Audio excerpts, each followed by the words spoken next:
They want that smoke, bitch, I got it for 'em. They want that smoke, bitch, I got it for 'em. They want that smoke, you know I blow it. They call me Sunny Monster for a reason. I'm really dripping, leave a nigga bleeding. I get the squeeze and leave a nigga.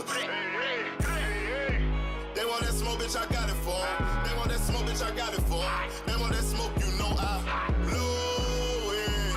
They call me Sunny Monster for a reason. I'm really dripping, leave a nigga bleeding. I get the squeeze and leave a nigga bleeding.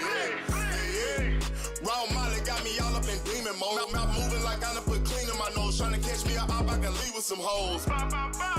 He standing straight up, watch I make him lean with this pole. Would've thought he was closed, how that heat made him fold. Thought it was a game, he won't think no more. His brain's gone, nigga. It be exciting when I get the strike. And guns sound like thunder, hit you like lightning. Fight for your life, we don't do no fighting. We really hit it, nigga. We worse than savage, they calling us Vikings. Police be riding, we still be sliding. Told you we hit us, remember the time.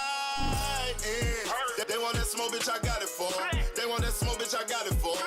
They want that smoke, you know I blow it. They call me Sunny Monster for a reason. I'm really tripping, leave a nigga bleeding. I get the squeeze and leave a nigga bleeding. They want that smoke, bitch, I got it for 'em. They want that smoke, bitch, I got it for 'em. They want that smoke, you know I blow it. They call me Sunny Monster for a reason. I'm really tripping, leave a nigga bleeding. I get the squeeze and leave a nigga bleeding. How about I leave them holding like the Bible? AR-15, that's a high-power rifle. A in the army and assassinate rivals. Break that shit down, nigga. AK or anybody kill. Hop out, get the drilling and spilling. 7.62 gon' split 'em. FN, that's for any fuck nigga. You a plug, then I'm pulling up, nigga. You my lunch, eat these bullets for dinner. 5.0, eat 'em up, eat 'em up. SK, smoke killer for show. Drum rounds and cripple ops, Draco. I got 'em all, you don't want no. They want that smoke, bitch, I got it for 'em. They want that smoke, bitch, I got it for 'em. They want that smoke, you know I blow it. They call me Sunny Monster for a reason. I'm really tripping, leave a nigga bleeding. I get this crazy, leave a nigga bleeding. They want that smoke, bitch, I got it for 'em. They want that smoke, bitch, I got it for 'em. They want that smoke, you know I blow it. They call me Sunny Monster for a reason. I'm really tripping, leave a nigga bleeding. I get the squeeze and leave a nigga bleeding. Y'all know what the fuck going on around here, nigga. Y'all nigga keep talking about you want smoke. You can't catch me on social media, my nigga. I'm in the street with it, you dig what I'm saying? Nigga know they gotta kill me or die, nigga. Fuck you mean? Talking about smoke and we still living in the same bitch. No, sir.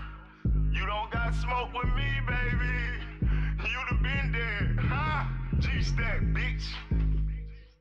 Whatever I fuck up, Tom gon' fix it, nigga. Y'all know what the fuck going on, bitch. Who want smoke, nigga? Y'all know I blow that shit, nigga.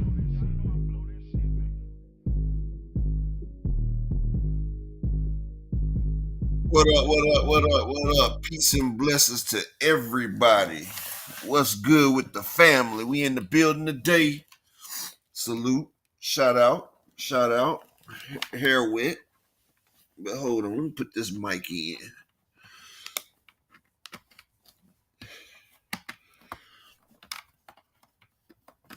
Just got finished washing my motherfucking hair.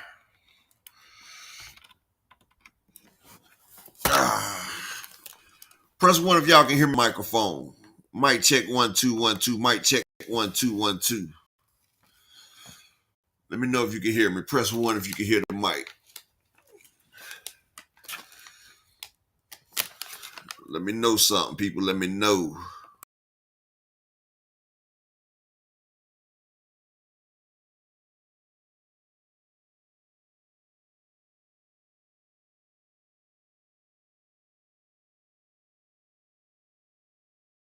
Can y'all hear me? Okay, we good, we good. Appreciate you, Dodge J. All right. Shout out to my brother, All Things. Big AMC FSG in the building. Bank Hayes. Big AMC in the building. Shalom to my brother, Rod Walker in the building. Big Block Salute King. Light Skin Business, what it do? The young one, Tay in the building. the beautiful Queen Raina, Big AMC FSG, Javante Tank Davis for life. Shalom Queen. Mike Rhythm in the building. Salute. Dodge J, my nigga in the building. Slogan 1. Big AMC FSG in the building. Salute, salute, salute to everybody. Yeah. Yeah, we was going to damn stream the Super Bowl yesterday, but at first it wasn't that many people in there, so I guess GM was like, nah. But that game wasn't even competitive. Devon Sonier, salute King. That shit wasn't even competitive. That shows they cheated Buffalo to get there. If Buffalo would have been there, we would have had a good game. See, Buffalo got defense.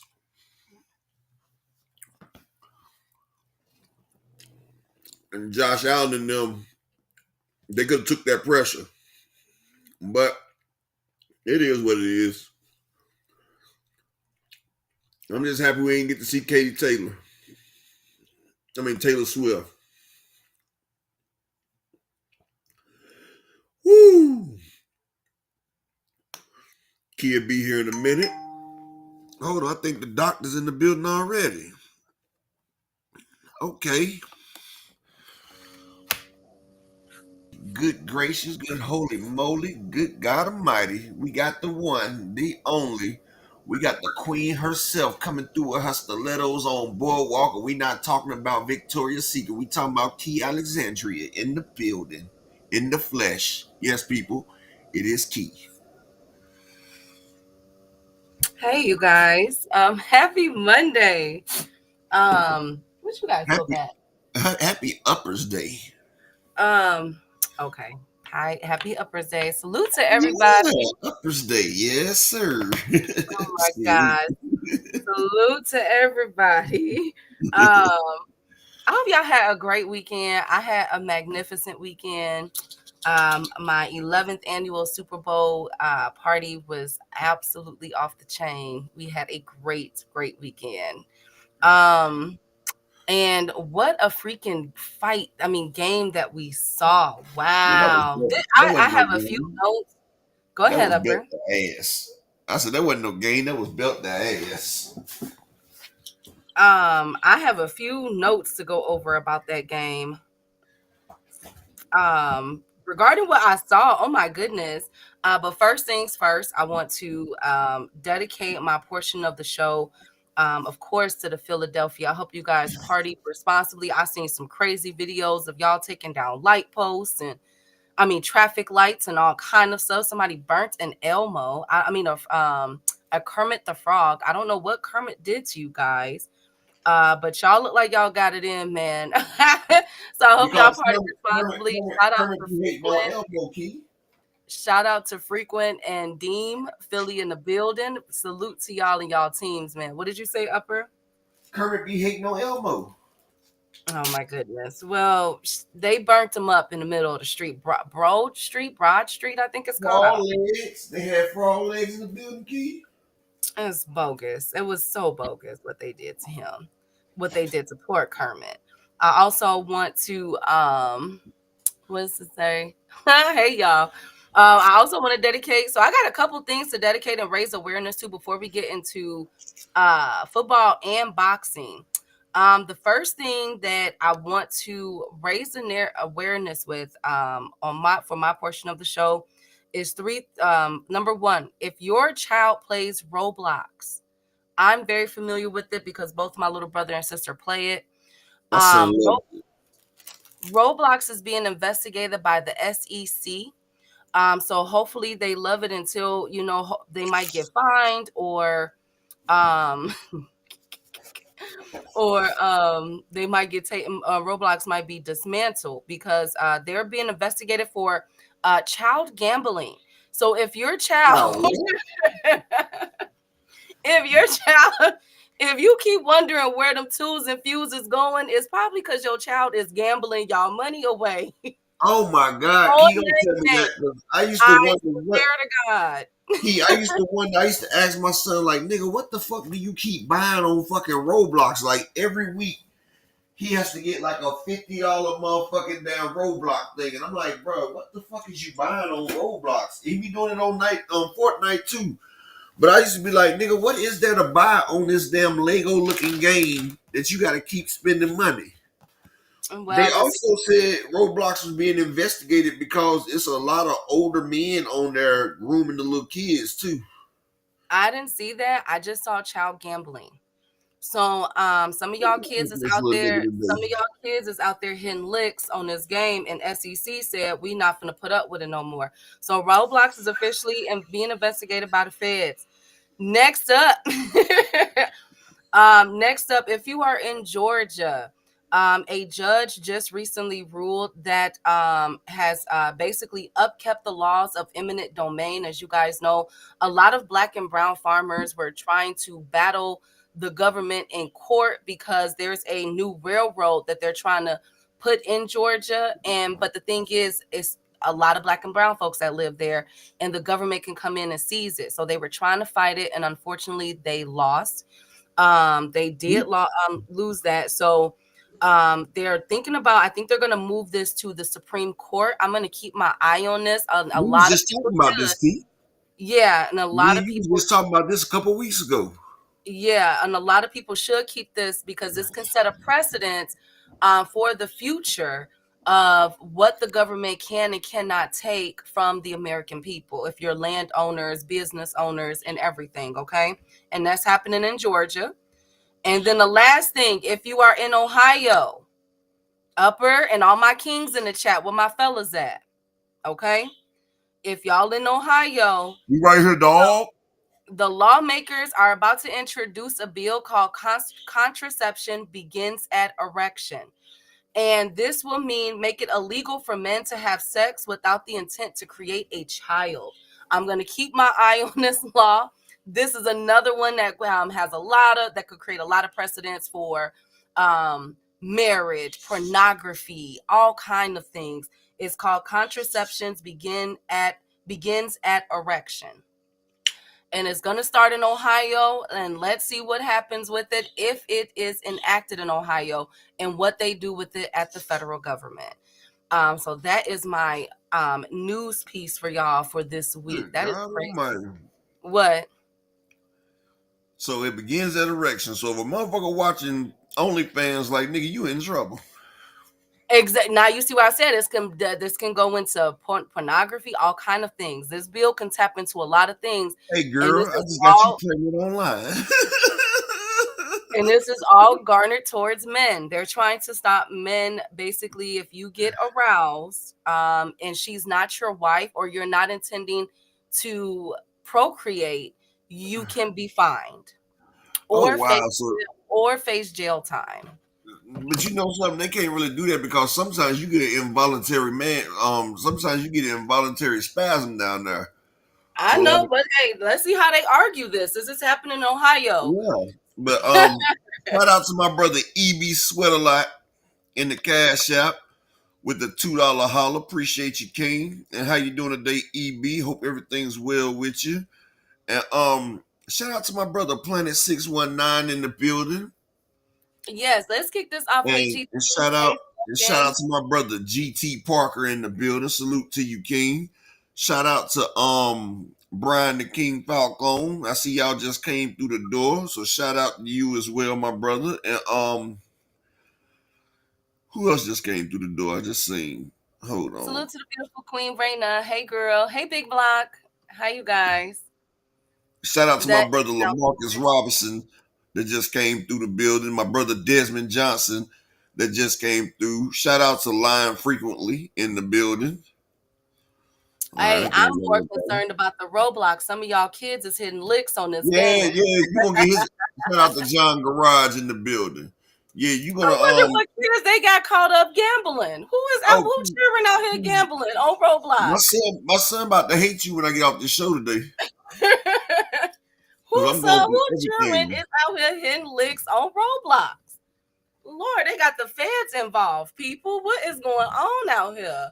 Hey, John Garage, there's no way that law would reach the federal level or even most of the states. You know, John Garage, I used to say think the same thing, but you'll be surprised what laws we have on the books. Well, I heard parts of Ohio ain't got strip clubs anyway.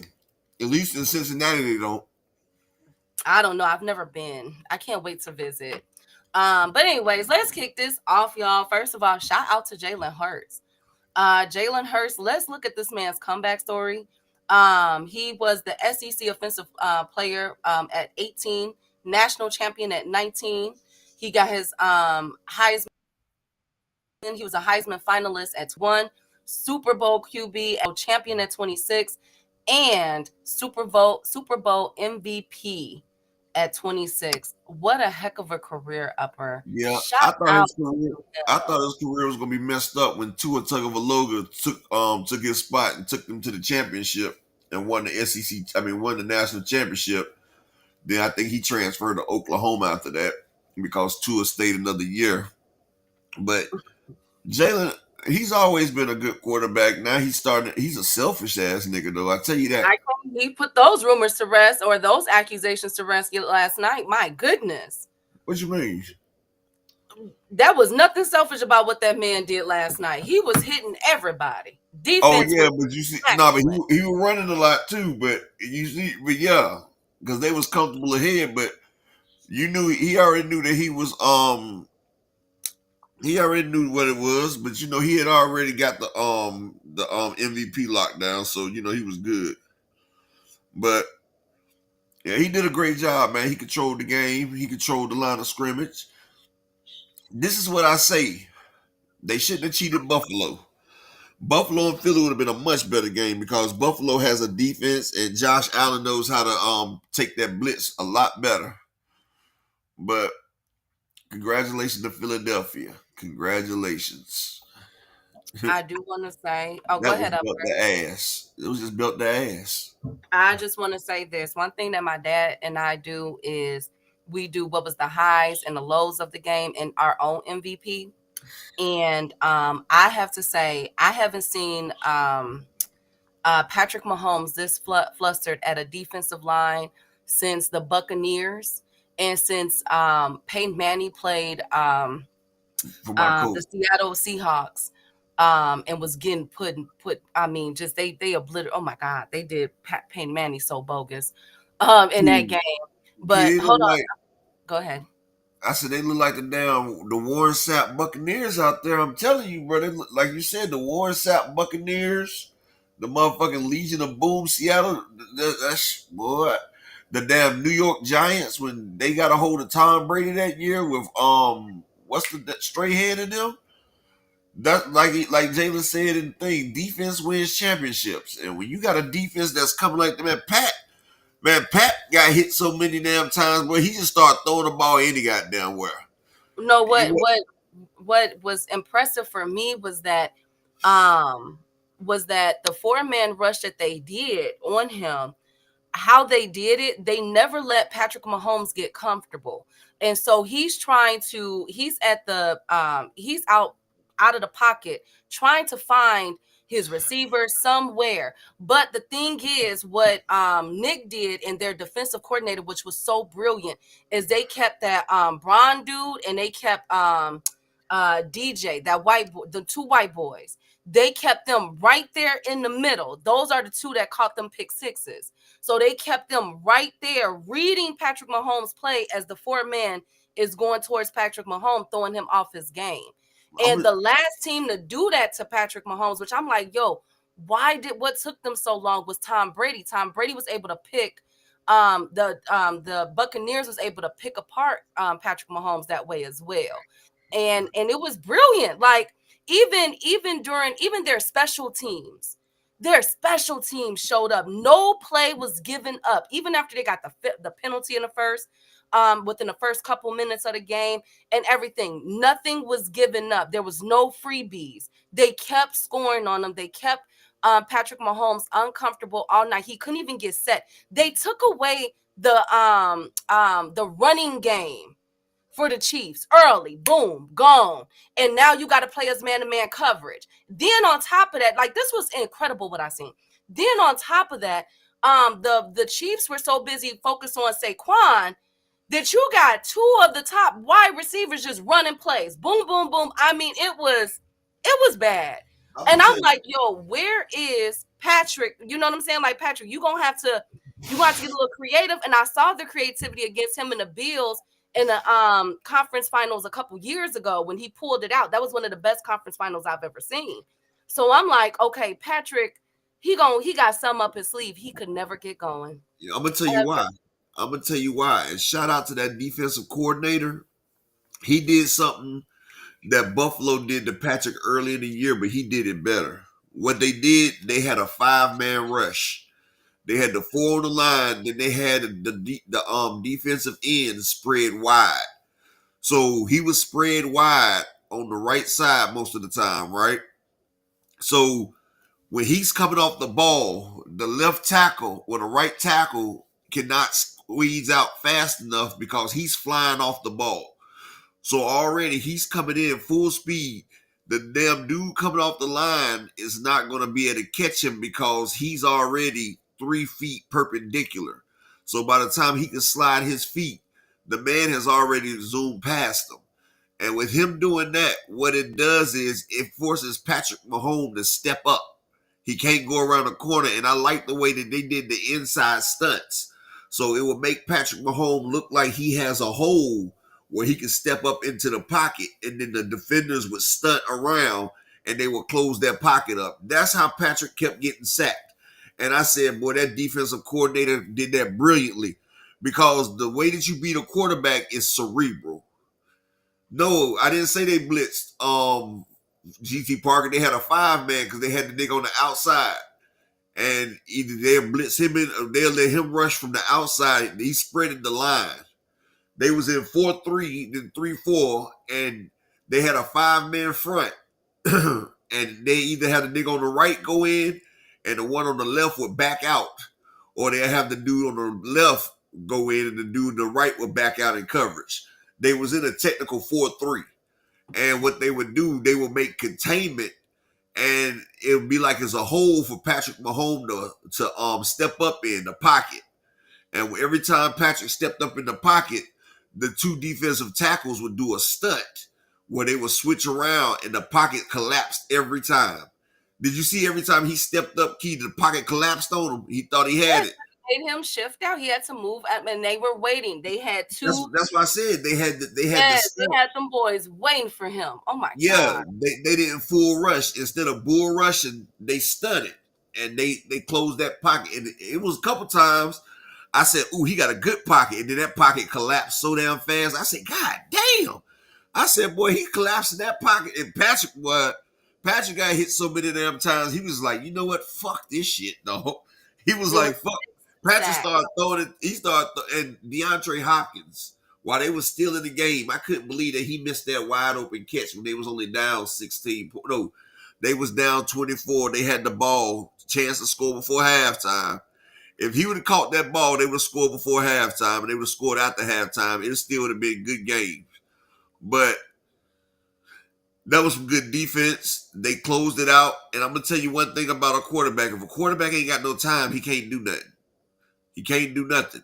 And the way to offset those blitzes like that, and I don't know why the coach wasn't doing it. You should have did wide receiver and halfback screen plays or fly routes. That's how you stop a team that's hitting you too quick. But Philadelphia just matched up all sides of the ball. And when they had that front, Josh Sweat, he was the one on the right side, LaMarcus. And when you can get pressure with just 4 men or 5 men rushing, the rest of that, it fucks it up for the quarterback, because then you drop 7 people back in coverage. When you dropping 7 people back in coverage, it's nowhere for the quarterback to go, because it means he only got 4 or 5 people out in coverage. So damn near everybody's double. And Philadelphia kept using a zone 2 blitz with a 2 high safety. It ain't nowhere you can go with that right there. The only way you can get rid of a zone with a 2 high safety, because that's what we ran in high school, the 2 high safety. because I was free safety, and Walt Hughes, he was the strong safety, or we'll have Willie Damon as the strong safety, and then move Walt to the quarterback. And with the two high safety, you got one of us over top, one underneath. Like, if you can't run that ball good or get a lot of short plays, then that two high safety will destroy your motherfucking down, destroy your team. But it all starts up front. That offensive line couldn't win. Like, if that offensive line couldn't win off the ball, if you can't win going heads up, man to man, off that front line, then you're going to have a long day. You got to force them to bring in more pressure. And they wasn't forced to blitz at all. They wasn't forced to bring 6 or 7 people at all that game. Like, they was doing it with the front people. Well, that was a heck of a game that they put together. Shout out to them. I was very impressed. I'm like, bro, I think I pray that they don't do too much off on the off season and switch up their players, because if they can continue to do this, we could be looking at a back-to-back Super Bowl champion. That's just how dangerous they was You know the yesterday. only problem that we have with that, no key. And this is how dynasties get messed up. Because after you win that Super Bowl, right? The price of Kitty just went up. That means everybody's price has just went up. And yes, everybody wants to win a Super Bowl, but Super Bowls don't feed your family. So now everybody that just showed up and showed out, they gonna be wanting their piece of the pie.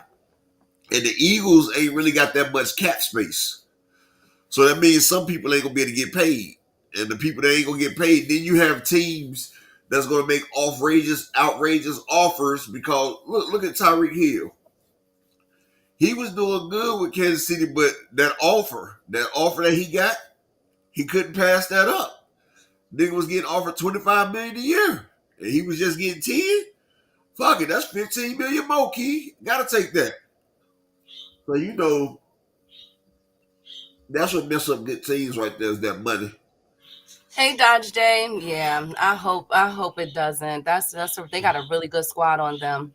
But speaking of squad, man, we got so much boxing talk to get to. Oh, Shout out to Philly. Party responsibly, y'all. Please, no more taking out traffic lights. The traffic lights ain't do nothing to y'all, okay? Leave them traffic lights alone so people they can get try to slow down the momentum. Uh-huh. They said traffic lights were slowing down the momentum. Nah, leave them traffic lights alone, y'all. Lord Jesus. Something I want to talk about, Keith. Okay, go ahead. I tried to text you about it earlier. Turkey Alashiki is petty. Listen, folks. Turkey Alashiki is pissed. He's pissed at 2 people, Key.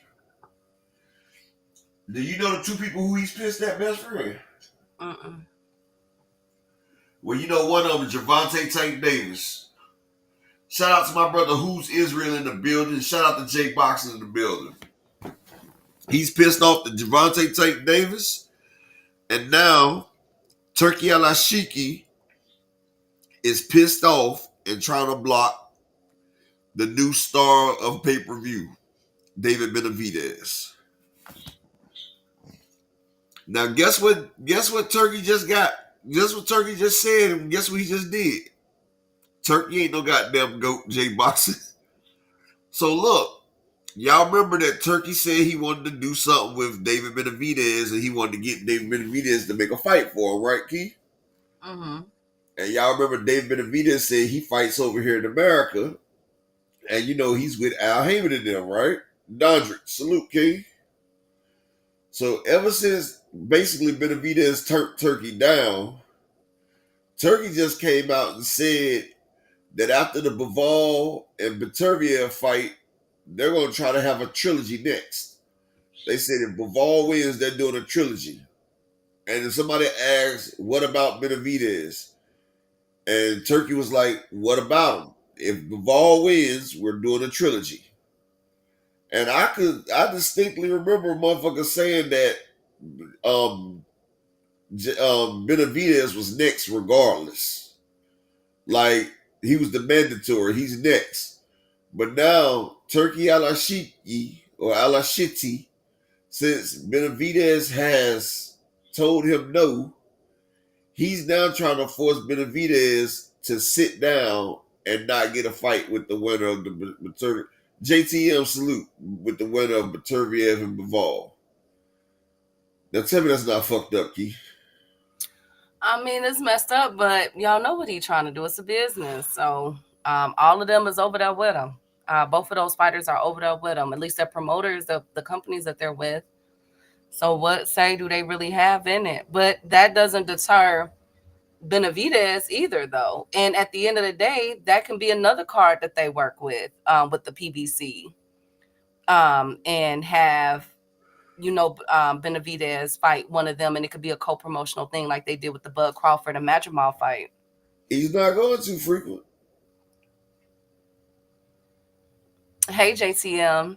So let's see how this continues to play out. Turkey has been making some crazy things. So in that same interview, Upper, he also Boundary. Don't disrespect my friend like that, dog. why? I'm saying it's true. Nah, he was calling you Kiyalashiki. I'm not, Kia. I'm not. Oh my goodness. Thank you, Brian. Thank you, Dondrick. Now listen. In that same interview, I want to know where the outrage is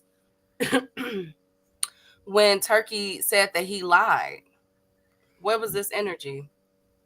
That's what I'm more concerned about. Turkey went on air and said that he lied about the Canelo and Bud Crawford fight at first. He said that he made that up. Frequent. What's going on with that? Y'all not gonna have too much to say about that, right?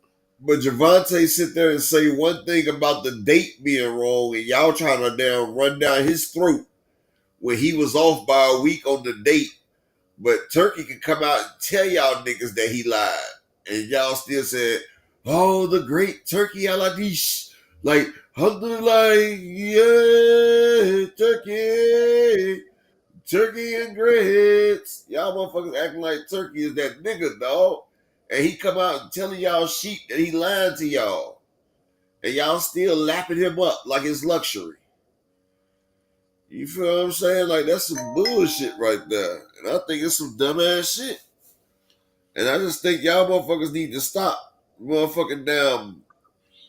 Y'all motherfucking damn glorifying this nigga like he's a god or something. Like, nigga, do y'all realize that Canelo sat there and manipulated, manhandled, and forced that nigga to kiss his ring? Like, Canelo told that nigga to kiss the tip. And Turkey went ahead and kissed the tip and rim jobbed him, bro, because he sat there and used the Jake Paul to make Turkey pay him the type of money that he asked for. He forced Turkey hand. So who's really kneeling down to who? Like, come on, man. Like, y'all motherfuckers tripping. This nigga lie to y'all and it's okay, but Al Heyman tell you a date, and just because it's one day off, y'all motherfuckers trying to, this nigga lying, the PBC shutting down, blah, blah, this. Like, well, y'all niggas is tripping. Phenomenal. Salute, King. Peace and blessings. Peace and blessings, man. And I'm going to tell you like this. He might try to block Benavidez versus Bivol or Beterbiev, but when the time comes, Betal and Beterbiev, they're going to see the damn paycheck that they got a chance of getting, because they not getting a paycheck with each other. They going to see that the Mexican monster bring in the goddamn dough. They see that he the new face. He's the new rising face of boxing. So they going to take that fight because they want that bread. Tell them legacy don't feed kids, Key. Rubies and ruples don't feed when it's a little bit of money. Well, speaking of money, William Skull has taken to social media. Hey, Phenomenal. Hey, Malik. Has taken to social media and basically praised Canelo for choosing him. So as we all know, William Skull and Canelo will be held in Saudi Arabia. This will be the first time in Canelo's career that he is fighting outside of the country, whether it's America or Mexico, and having Cinco de Mayo somewhere else. Okay, so he's bringing Cinco de Mayo to Saudi Arabia. I don't know how that would translate as far as selling go. I don't think that too many people are happy with that, and we'll get there. But William Skull said it's an honor to step into the ring on May 3rd at Riyadh season against the best boxer in the world. Canelo is a legend, but I'll be ready and win the world titles for the Cuban people, for my family, and for myself, and will be undisputed champion. Thank you to His Excellency. So the question brought up was, who in the heck is William Skull? That has been trending all weekend. Who is William Skull? Even Clarissa Shields asked, who is William Skull? And you know what's crazy? Remember, I said this shit months ago, Key. I was like, who the fuck is William Skull? Remember, Key, I sat there and said, this nigga hasn't even did 10-round fights. Remember I was saying that shit? Yeah, well, so that's what I wanted to bring up. So he is 23-0 with 9. Oh, God. He only got 9 KOs, y'all. And you know what's funny? They know he's about to lose because guess what they're promoting? They're promoting 2 times undisputed versus 2 times undisputed. They're trying to say Canelo is 2 times undisputed when he beats William Skull going against Bud Crawford, who did it in 2 weight divisions. You feel me? So that's the way they promote it. That's the way Turkey said they promote the fight is 2 times undisputed versus 2 times undisputed. So William Skull has only had 4 fights out of his 23 fights. He's only had 4 fights where he's done 12-round fights. He's only had 1 fight where he's done 10-round fights. The rest has been 6 or 8. His last fight with Vladimir Shishkin went tooth and nail. Some people feel as though Vladimir was robbed, and they were supposed to run that back, but I think William Skull sat out and was like, what Canelo finna do? You feel me? So exactly. He was rocked in that Vladimir Shishkin fight about 4 times where he was hurt. And it was 2 of those times came from an uppercut, which we know that Canelo is famous for throwing. Shishkin was popping his ass, Keith. He beat him up. And it's already listed on BoxRec that he will be fighting on May 3rd in Saudi Arabia against Canelo Alvarez. So that is William Skull. For did you see the odds? This nigga's minus 1100.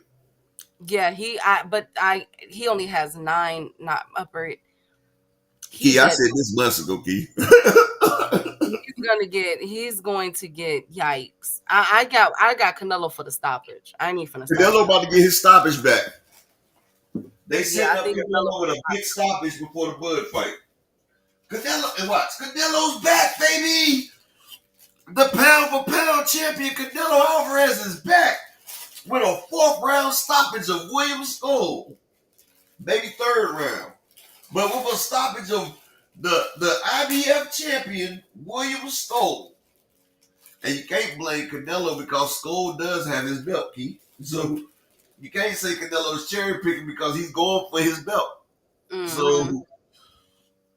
So like IBF just set this one up perfectly, bro. This is what you call an alley fucking oop. This is one of them damn motherfucking Jason Kidd to Vince Carter off the backboard. Hey, Big Dre. What we do know is that as far as William Skull's career, he has not went up against anyone with Canelo's pedigree. He's fought guys that were 23-18, 26-25. He did win a unanimous decision against a 15-0 and 16-1. I will give him that. But the rest of his career has been 32-18, 12-3, 8-3, 19-3, 24-16, 28-9, 22-16, 21-9. That's just to name a few. Okay, he did win against Sean Hemphill back in May, who was 16-1, but that was an 8-round fight. So let's see how this go. William Skull does gas out.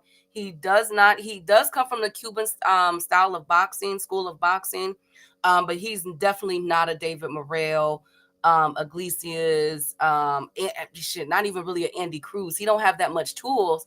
He's not even real Cuban. He's a French man. He was born in France. God. He just got Cuban. He's Cuban descent. The nigga ain't really Cuban. He's got Cuban descent. He's like when a Jamaican's born in America, he's called a Jamaican. He's a Cubarian. He's a Cubitch. Okay, shout out to our Cuban peoples. Anyway, so William Skull was praising Canelo and Turkey Al-Sheikh for making the fight, which we all know that was expected. One See, he person ain't that trying to was, win. He's just happy to be there, man. That nigga yeah, just happy to be there. See, I hate when opponents from Canelo be happy to be there because you know we ain't about to see shit out this motherfucking fight. This nigga just happy to be there. He about to lay the fuck down like he on a Sealy Posturepedic mattress, man. but one thing that I will say is one after William Skull was putting up his praises to Canelo, one thing that was not being praised, one person who was not being praised was Jake Paul. Jake Paul was very upset. He trolled Canelo with a video with a mariachi band in the background.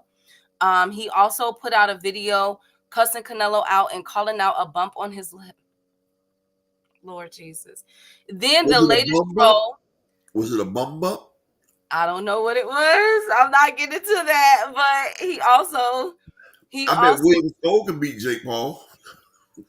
and then also he his recent trolling act was him getting a little person, because we can't say the M word, but he had a little person with a red wig on, acting like he wanted to fight Jake Paul and was running up on him.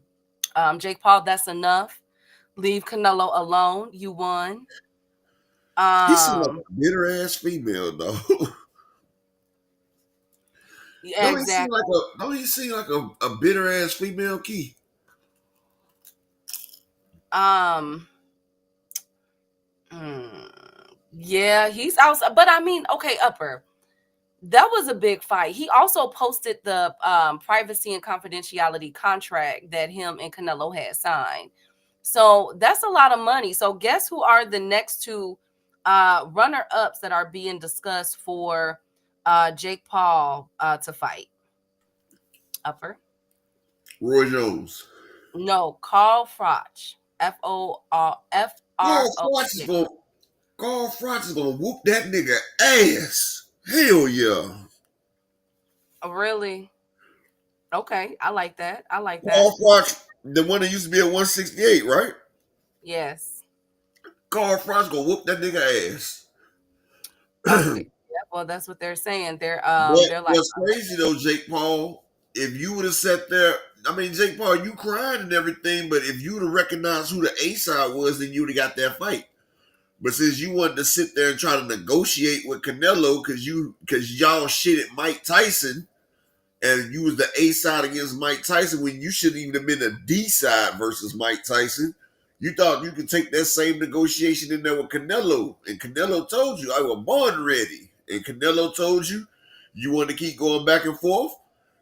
Turkey Al-Ashik bent his knee and say, "King Canelo, I will do what you said." And now look, now you sitting there punching in the air. Next time, humble yourself. Salute to the beautiful queen, 2 Cents Boxing. hey, Queen.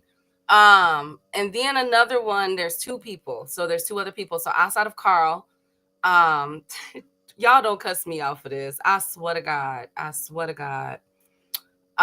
So there's an older fighter that has been training upper echelon in chat. Y'all don't cuss me out for this. Julio Cesar Chavez. Upper in chat. Hey, Teach. Are you talking about Junior? No. So he about to fight a 90-year-old fighter.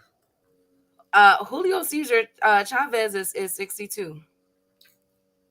A 90-year-old fighter. That nigga was 60 when he fought Pernell Whitaker.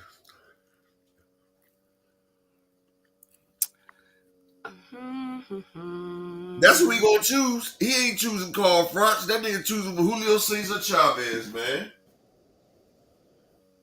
And Okay, but they're saying that Julio was back in the ring. Why is all the older fighters back boxing? Tito Trinidad in the ring. Good you know why? God. Because the older fighters, like, they never got $1 million payday. Julio Cesar didn't get $1 million when he fought De La Hoya. I told you, like, the boxing, that shit changed. That shit done changed, man. Okay. What if I told you guys, oh my God, don't cuss me out.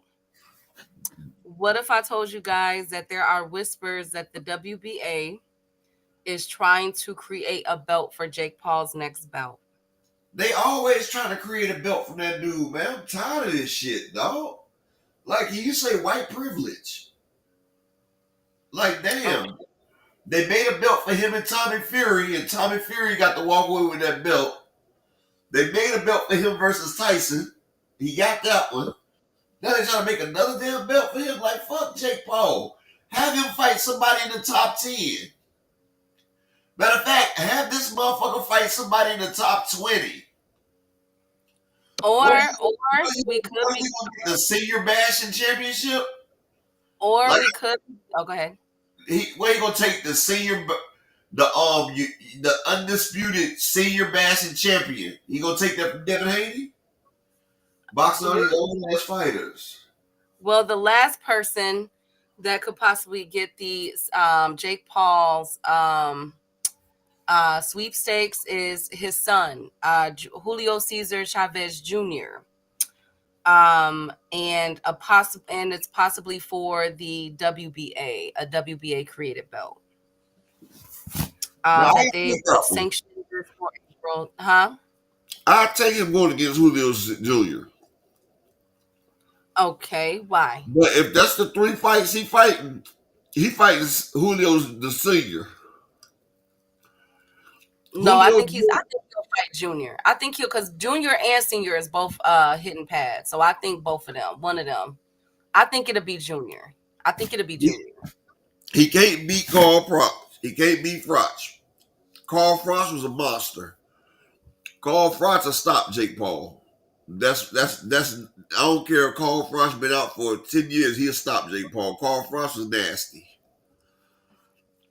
Julio Cesar Chavez, that man's too fucking old. He been drinking Modelo's and everything, dog. That motherfucker right there cannot fight. Julio Cesar Jr., he's younger. And see, he used to box. So the fact that Julio Cesar used to box, I feel like he'll bust Jake Paul up something good. He'll beat Jake Paul. But how do you guys feel about this? I say none of them. And to go back to the if you're going to be a boxer, get in there. Now, the thing is... Yeah, fight somebody in the top 20. Like, come on, bro. Like, he hasn't fought anybody in the rankings. Like, he hasn't fought nobody in the top 20 since he's been boxing. So how is he even ranked? Like, to get in the rankings, you got to beat a ranked opponent. Like, he has not beaten a ranked opponent in boxing yet. And, like, this shows a travesty of fucking boxing. Nigga, you been doing misfit boxing and shit like that. Like, you haven't fought nobody that's ranked. You haven't fought anybody that was under the top 100. Like, you know how you look at the thing, it's some people that be like ranked number 135 in that weight class or ranked 900 in that weight class. He hasn't fought nobody with a power ranking under 500, Key. Tommy Fury had a power ranking of motherfucking 612. And at 612, he beat Jake Paul ass. Like, come on, man. Like, this shit right here, it's all a game and a gimmick. And the people, his fans, are motherfucking couch potatoes and motherfucking damn neats. Motherfuckers that stay in the house playing games and shit all day. Those are his fans. They like, okay, if an ordinary person like Jake can do it, I know I can do it if I put my mind to it. Jake on that shit. And I ain't saying allegedly, he on that shit. Oh, my God. And that's the only way that motherfucker getting help. His brother is too. If y'all know, them niggas both blew up. They motherfuckers on that shit. And them motherfuckers be having rage. Like, he's having a royal rage fit right now that he ain't getting the Canelo fight. Which shit, I mean, shit, he's gonna get knocked down any fucking way. I'm just being honest. Hey, Thomas Hill. Hey, J.A. Dixon. Hey, DZ. YouTube should create a belt. I mean, hey, that's what he's calling out. Now, I disagree with all three of those opponents for him for the simple fact that, of course, we're going to take out Julio Cesar Chavez Sr., but Junior or Carl Froch is not ranked. If you are going to have a title fight, WBA, dear WBA, if you are trying to sanction a fight and have this a title fight for the next Jake Paul fight, it needs to be, I'm with Upper, it needs to be a top 20 fighter. We are not moving the goalposts here. It needs to be a top 20 fighter. And the question is, that's on everybody's mind, is what weight it will be at. Are you trying to create a WBA for cruiser, bridger, or heavyweight? Because he can come in at heavyweight low key and go against those big boys. But I got all of them stopping Jake Paul. I really do. Hey, Y Sports Betting. Hey, Mr. Pryor. Hey, Texas. And salute to you, Kings in the building. Um, so let's see how, what they're gonna plan for Jake Paul. I guess they are rallying behind Jake Paul and everything that's going on. Why? Money talks. We already know. He does talk. Are you Yeah, there? I'm here. I'm just sitting there listening. You said money talks and Okay. bullshit walks. Absolutely. Absolutely. So with all of this talk, the last person to get involved after Jake Paul was done trolling Canelo was Bud Crawford. And a lot of people are alarmed at this, but Upper has been talking about this for a very long time. When I seen it, I was like, I'm not surprised. Bud Crawford posted a video, Upper, saying that he is waiting for Canelo. Same message. He's fighting for undisputed.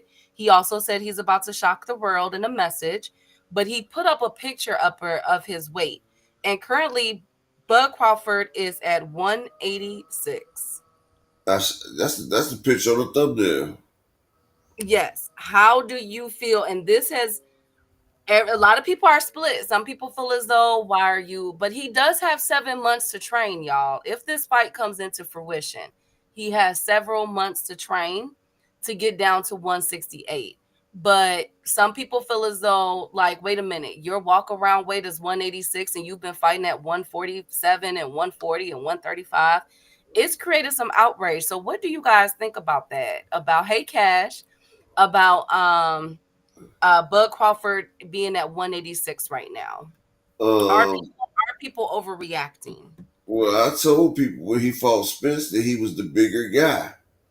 I told people when he fought Majramov, he was the bigger guy. He was at over 170 that fight. You feel what I'm saying? Like Bud, like a kid, like not a killer's Cash Crypto always used to say Bud be cheap. But I'm gonna just say it like this: Bud's a weight bully, and he has a lot of gym discipline. Like Bud is always in the gym, but you know what weighs more than fat, Key? What? Muscle. Shout out to Supreme Cam, my man J.A. Dixon. Shout out to the beautiful queen, Miss Angie Wise, betting in the building. Salute, queen. Yeah, muscle weighs more than fat. And Bud, I hate to say it, but the last 2 years, Bud has put on a lot of fucking muscle. More than he allowed it, 6 pounds a year of muscle. Like Bud is stacking up. Yeah, I said it right. He's snacking up, getting his Okay. stuff on. Oh my. Hey, I need 4 people to represent in the Cash App or the PayPal. Support the grind for the day. A Kilo Nella salute, my brother. Like the nigga 186. Come on, bro. Like 186. People better damn. And look, he looked like he was. He didn't even look fat either, did he, Key? When he Yeah. showed that picture, huh? I say yeah. I said he didn't look fat. He looked like he was kind of muscular, did he? No, out of shape to me though. That's one thing I can say. He's That's never. what I'm saying. So he was 186 and he still looked big. Like big but small. You feel what I'm saying? He's still like a small guy. But up under that shit, he's big. Like people don't realize that. But do you think that because of the fight being 7 months away, I mean, let's keep it, by it being 7 months away, he definitely has the time. It's pretty much everything is on his side with this. He has the time to get down to 168. He can do that comfortably. He can also train. and fight bigger guys. So, and he's been waiting for this Canelo fight since after the Madrimal fight, upper. So no telling how long, but really been low key training. I know he's been on off on injury, but he's probably been training. Knowing Bud Crawford, he's been training for a while for this fight. You know what I'm saying? So I think that kind of benefits Bud Crawford in this situation with Canelo. His body will be able to adjust well. It won't be rushed like with the Jamel Charlo fighting Canelo. I don't know. Akilo, please be nice. Salute King. Um, I don't think we should be talking about Crawford. What'd she say? Just yet. We don't know what Skull may bring. Yeah, that's true, DZ. But I will say this: I got Canelo by knockout. Okay, Mr. M Pride, you know it sat there and says that the average human can gain 6 pounds per year in muscle, Mr. Pride. 6 pounds a year. And you said it's been 2 years since he competed at 147. So 147 plus 12, that's 159. That's 159, Mr. M Pride. So you still missing almost 17 more. Because he's at 150, 186. Hold on, 159, 169, 170. No, you're missing almost 26 more points. Because 186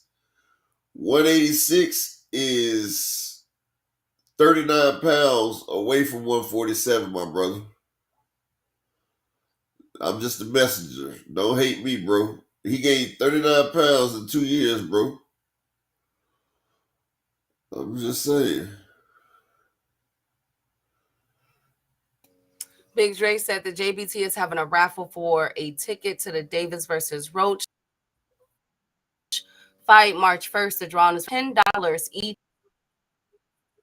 or 3 for 25. Cash app code RF1 on or code RF1 on comment line. I think that's what he meant. Make sure you guys support Big Dre and them. I think it's Big Dre, D1, the Rise podcast, all of that. Make sure you guys support that if you're going to be going to that fight. Make sure y'all tap in with those kings, man. Shout out to them. To Orlando, be nice, salute King. So Crawford with the silver spoon in his mouth. Oh, he is a silver. All right, it's definitely silver. Injury. Let me guess, it was a cycling injury. No, I don't know. You know what? It has yet to be revealed what injury he had, but Turkey and Buzz said that he was injured. So let's see how this goes. Thank you all. A 6 minute mile is great, a kilo. I don't know too many people that can run more than three of those 6 minute mile. Like just a flat out 6 minute mile. That's amazing, actually. That's amazing. Salute the whole team on that, Lance Armstrong. Okay, thank you guys so much. Anyways, so that has created, some people are divided on it. I do feel as though by him having 7 months, I have no doubt in my mind that he'll be able to get down to 168. And he has nothing but training to do. He can train, lose weight, and do all of that. So I'm happy what I'm seeing from Bud. Let's see, now let's see if the fight happens for real, and Yes. let's see if all of that hard work pays off, that he can become undisputed. Diddy was on Snack too. Thank you, J Boxing. Salute to the OG, Bruce Gas and Jazz. But yeah, 6 minute mile, shit, that shit is fast as fuck, honestly. Cause hell, shit. Orlando said Google AI says you can gain 0.5 to 2 pounds of muscle per month. Half a pound. That's why it said that. So half a pound, 12 months is 6 pounds. So you said between 6 pounds to 12 pounds a year. Hey, I just know when I was coming up, it was 6 pounds a year. So that's the half a pound. of pure muscle. Let's see Okay, how that goes. Mr. Empire, you saying Bud's not average? He's high school. I mean, bro, it don't matter if you average or not, Mr. Pride. Your body can only do so much, bro. Like without motherfucking damn enhancements. Without enhancements, Mr. Pride, you gotta add something to gain that type of weight. Like motherfuckers just can't go work out and then just make all that shit without enhancements. He's taking supplements. He's taking snack.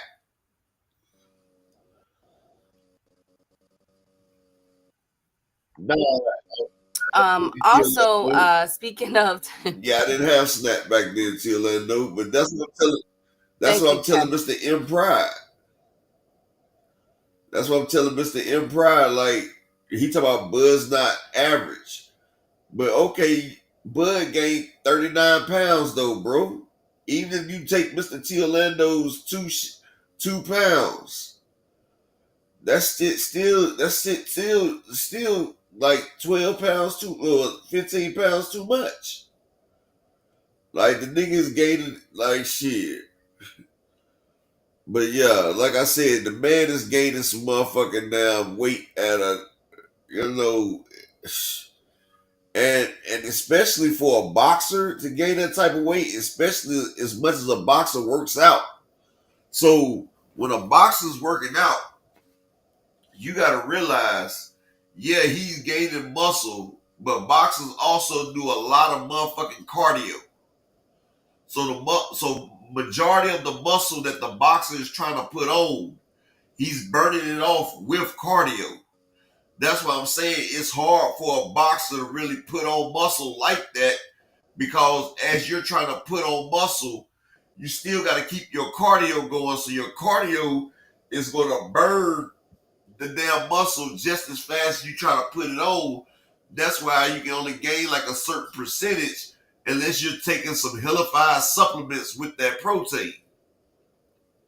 Because if you sit here running every day, running burns off fat and muscle, and it makes your muscles more sinewy instead of bulky. Like this nigga is getting big as well as running and doing all that cardio, so he has help. He has help. Bud ain't just doing that shit naturally, bro. And I'm gonna tell you like this: anybody that runs, it's hard for them to bulk up because running naturally, motherfucking burns up a lot of motherfucking calories and all that shit. But still, I need 4 people to support the grind for the day. Can I get 4 people in the Cash App or the PayPal? And honestly, whatever Bud on, he better take as much as he can because he's gonna need it. Exactly, Okay. GT Parker. You don't get that shit from running a jump rope. Well, what about Steven So Nelson, who just lost? Do we want to see him face Jake Paul? Steven So Nelson called Jake out Jake Paul Paul's said, "Who is you?" Jake Paul Okay. said, "Who is you?" He said, Steven So Nelson said, it's time to fight a real active boxer, Jake. And he made a what is that called?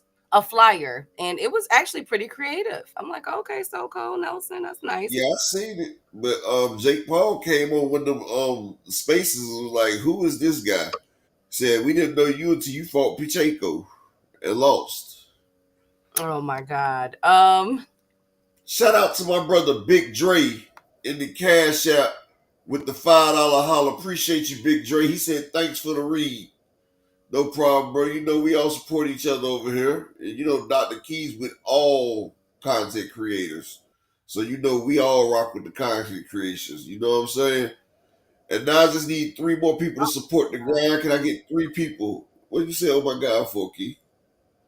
Because J.A. Dixon said, does Steve Nelson have teeth? Really? Oh, Really? hey, that's a valid question. That's a Oh valid my God. motherfucking question. Oh my God. And shout So out, 25 pounds of pure muscle in 24 hours is a lie? Frequent, are you trolling? Oh, you talking about Devin Haney, right? Frequent, because Devin Haney For did that shit. He went from so frequent. We don't know how Devin did that when he went from 140 to down 165. Shout out to my brother Just Doing the building salute. And shout out to my brother GT Parker in the PayPal with the $5 holler. We just need 2 more people to support the grind for the day in the Cash App or the PayPal. Just need 2 people to support. Appreciate that. But what I was saying is, Bud's at 86 pounds right now. 186 pounds. But exactly, T. Orlando, you can't gain no 1 pound of muscle in no day. Like, I don't know what people be thinking. I don't know what people be thinking about motherfucking down. Key, I don't know how people think they gaining weight, bro. But muscle, the gain muscle, your body has to tear the original muscle that you have. Your body is tearing your old muscle, and then the new muscle is growing back stronger. That's how you develop muscles. Is when your body tears your old muscles, and it motherfucking down. Yeah, frequent fly. He was saying that Devin was on some shit because Devin was muscular as hell when he fought Regis Prograis. And I know you guys are saying that y'all don't care for Jake Paul. no, Go go ahead, ahead, Upper. Key. I know that in the chat y'all cussing out Jake Paul. I get it. But I just want to say that as far as trending go, as far as algorithms and everything, Jake Paul has these past couple of as far as, I'm not saying in Korea, as far as casuals and everything go. So we don't want to have this conversation about Jake Paul.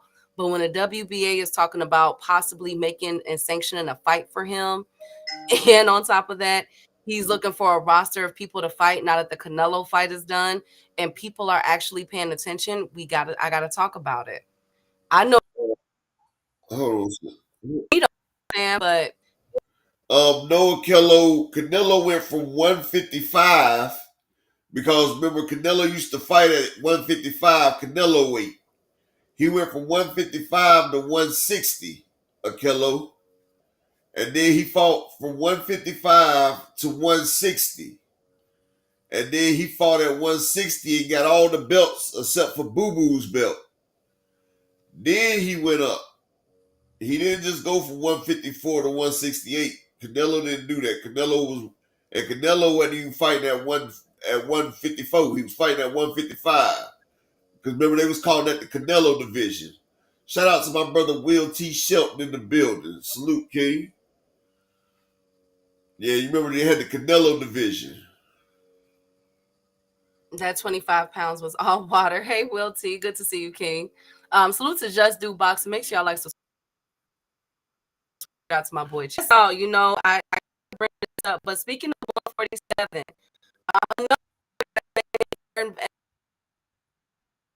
and I told y'all, you said it, damn it. Ugas is making his return this year. Oh, that's I you did said. tell Oh, you, didn't I? I shit. said, y'all, Ugas gonna come back. Oh, damn. Ugas is coming back. He's in the gym and he asked his fans, who do y'all want me to fight at 147 to 154? Who we got for Ugas? Woo! I like Ugas. I do. I like Tell the fight Ugas. Devin, dude. Shit. Yeah. Oh my God, Upper, come on. I mean, shout out to my brother Bruce. So you just want him to be a great. Shout out to my brother Bruce Gas and Jazz. Peace and love in the Cash App with the $5 holla. Now I just need one more person to support the grind.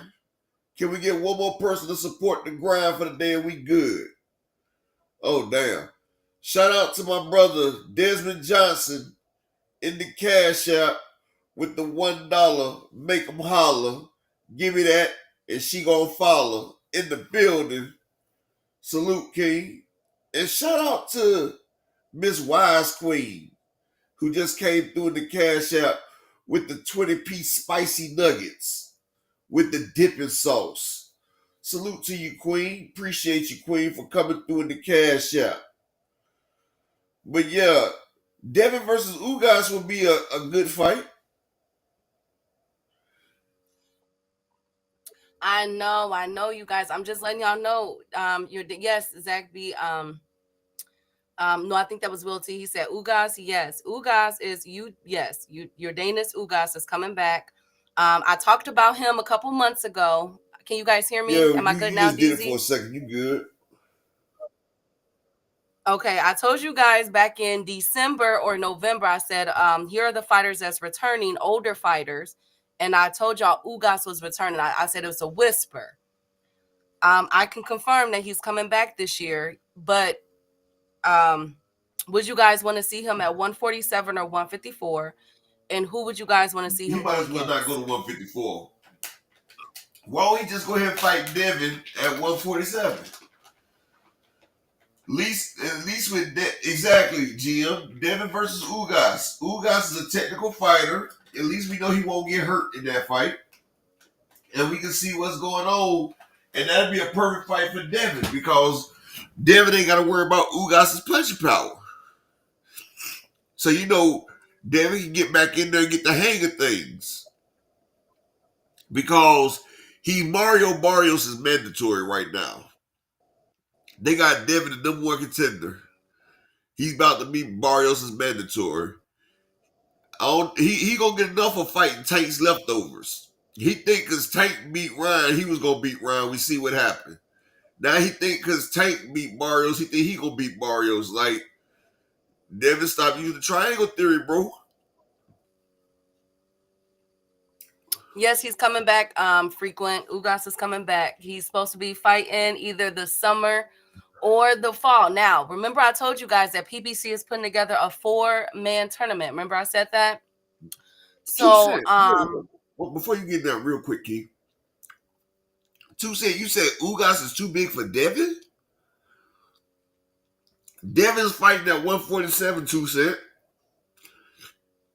And this is the same Devin Haney that was 170 when he fought Regis. How could you say Ugas is too big for Devin? I don't think she knew that Devin is fighting at 147. Go ahead, Keith. But now that PBC is having a 4-man tournament, I wonder if it's a 154 tournament. I wonder if they can throw Ugas on there. He would not. If he wants to come at 154, might as well. Throw Ugas' ass up in there. Who I want Ugas to fight at? Charles Conwell. That's a great fight. Ugas versus Charles Conwell at 154. Come on, y'all. Huh? He was breaking up. I said, what about Ugas versus Ugas Charles is not going to beat nobody at 147, Key. He just got busted up by Barrios. I think Ugas need to fight somebody at 147 and see what's going on. Like I said, Devin would be the perfect fight for Ugas. Neither one of them got to worry about getting hurt. I think Devin's like 5'9". How tall is Devin, Key? Like 5'7", 5'8", 5'9"? I think so. Yeah, him and Ugas about the same size, but he's bigger than Ugas, though. Will T. Shelton, you trying to give one-time Thurman a knockout. Because Ugas is a shot fighter, people. That Earl Spence fight took it out of Ugas. You could tell when he got in there with Mario Barrios.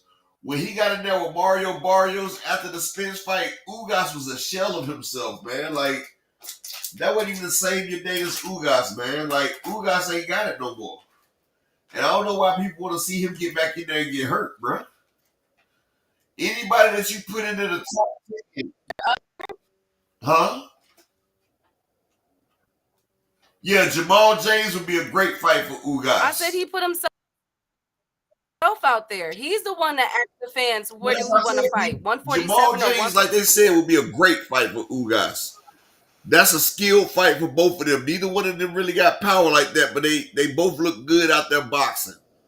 Like they could put on a damn boxing show, a clinic. We ain't got to worry about nobody going down. Damn, dare I say that William Skull isn't even a Ugas? Because one thing that we do know, baby, you could close Ugas' eye and make it come out the socket. He is gonna fight you. Yeah. I don't even think William Skull is a man. Oh Lord, Canelo.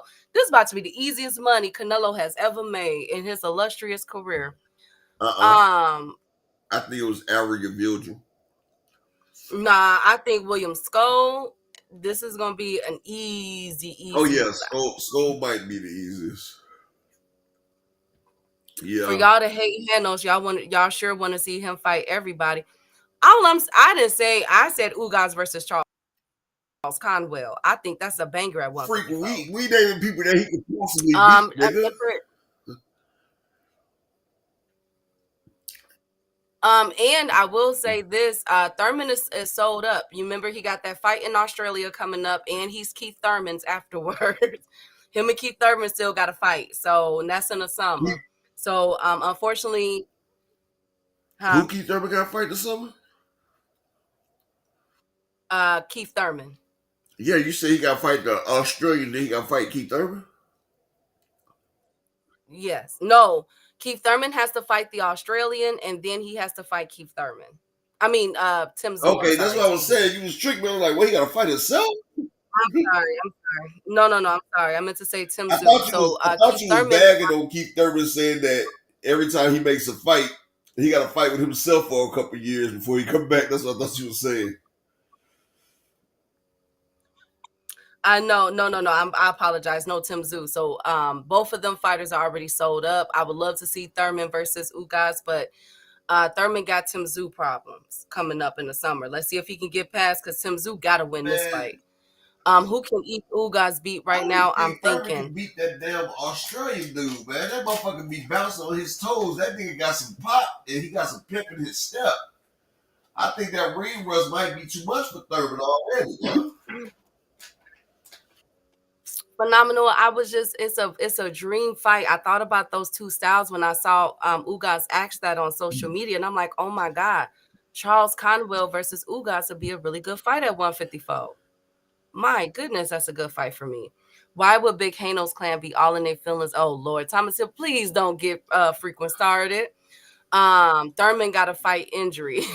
J.A. logged out. I'm so sick. Hey, J.A., that's what I thought Key was saying when she said Thurman got to fight Thurman. I was like, Key, that's actually what I thought you were saying. I can't stand y'all. You upper, all of y'all log out. I'm so Oh, but we do need to do a moment of silence though. John Cooney, a boxer that he sustained in his bout on February 1st, had a brain bleed, and unfortunately, he did not recover. He did pass away the other day, 2 days ago. So let's do a brief moment of I'm about to pull that up. I'm gonna pull that up. Shout out to John Cooney and his family, man. He fought Nathan Howells, and he got knocked out in the 9th round, and he was taken to the hospital, and he passed away from a brain injury. So our prayers and condolences go to his family. Brief 5-second moment of silence.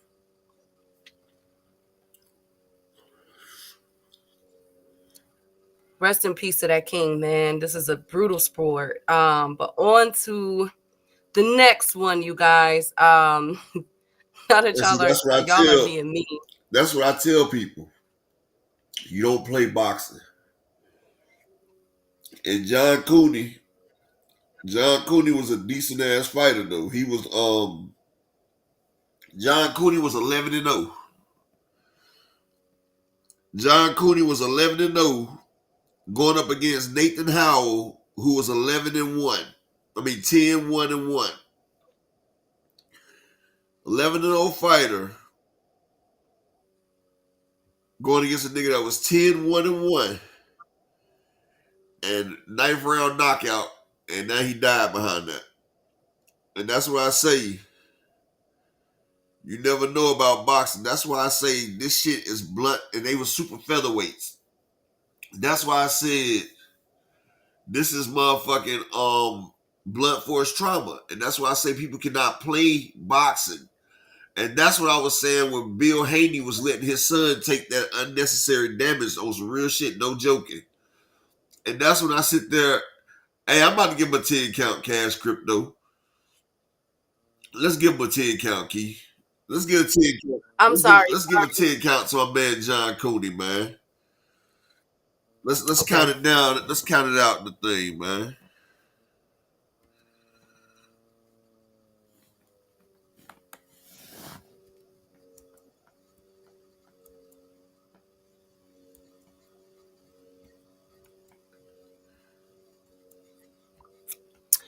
There.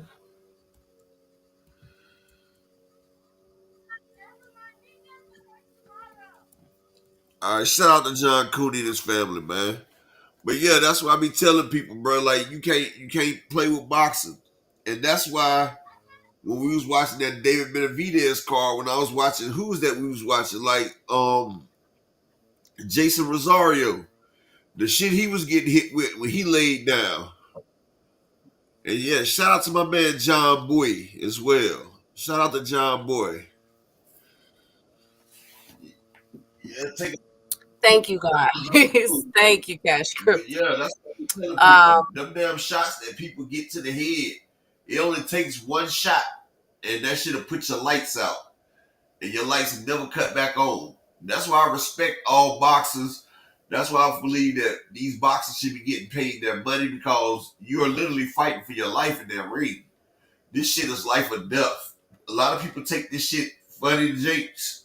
Like Jake Paul, they be taking this shit for funny games.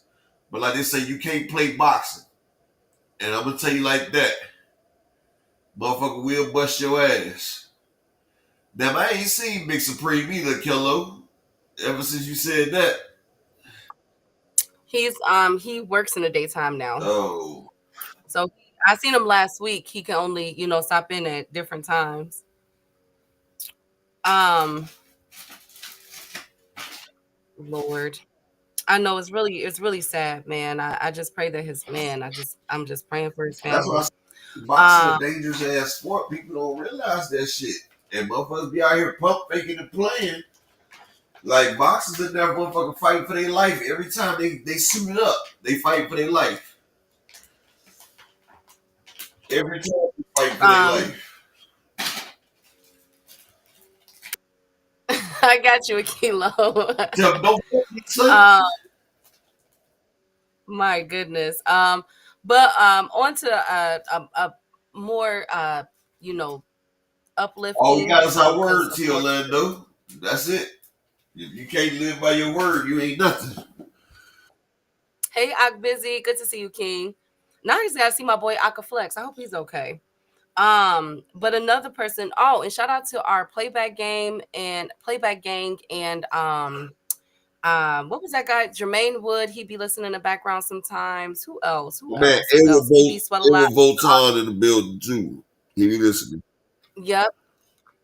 Yeah, Mr. Altruistic, Mr. Animalistic. Shout out to those kings. So next up, Derek James. I know there has been a lot of speculation, regarding him, but I can officially say congratulations to Derek James. He was honored at the Oak Cliff Chamber for his Outstanding Community Advocate of the Year award. So, his foundation, what Derek James does is reaches out to the children, reaches out to the community. He's been receiving just great, even from the Pediatric Mental Health Endowment upper. That's the stuff that Derek James is really tapped into I in know. Dallas, Texas. He won the award for the Community Advocate of the Year. Congratulations to Derek James. With all that craziness, people are asking, is he done and everything? Derek James showed up in a suit and tie and accepted that award. I couldn't think of anyone better. Shout out to Derek James, man. Very proud of him. Shout out to them Oak Cliff boys out of Dallas. Okay, yeah. I didn't even know that was a thing. I need to brush up on that and see what's going on. But I'm very proud of Derek. Very, very inspiring. Somebody that is about that life inside the ring and outside the ring in his community. Also upper, we have a new card to announce. Two new cards, Uh-oh. y'all, outside of. So Lester Martinez, remember he got sick. Oh, he back with that?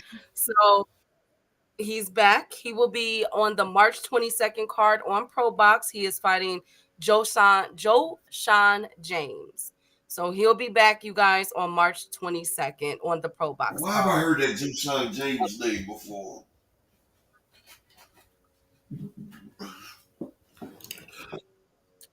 That's he just fought. I think we betted on Joshan. He's 9-0. He fought Von Alexander back in he just fought him. Yeah. No, he fought him last year. He fought him last year. He was 18 5 and 8. knockouts. He went Yeah. yeah. That was the one that we betted on when he fought David Stevens that was 13-0 and knocked him out in the first round. Yes. That was the one he was the So underdog versus David Stevens. David Stevens was 13-0. He knocked that nigga out in the first fucking round. His nickname was so Showtime. absolutely. That's So a Mr. be looking out for Fight. that. He's a Yes, Lester middleweight though. Martinez is fighting Joshan James. But he's a damn middleweight, so he coming up to super middleweight to fight Lester. That's what it's rumored to Look, be. look. All his fights is at middleweight. All his fights been at middleweight. Well, he been out for a year, so I guess he coming up there. I guess that's what he wants to do. Another card.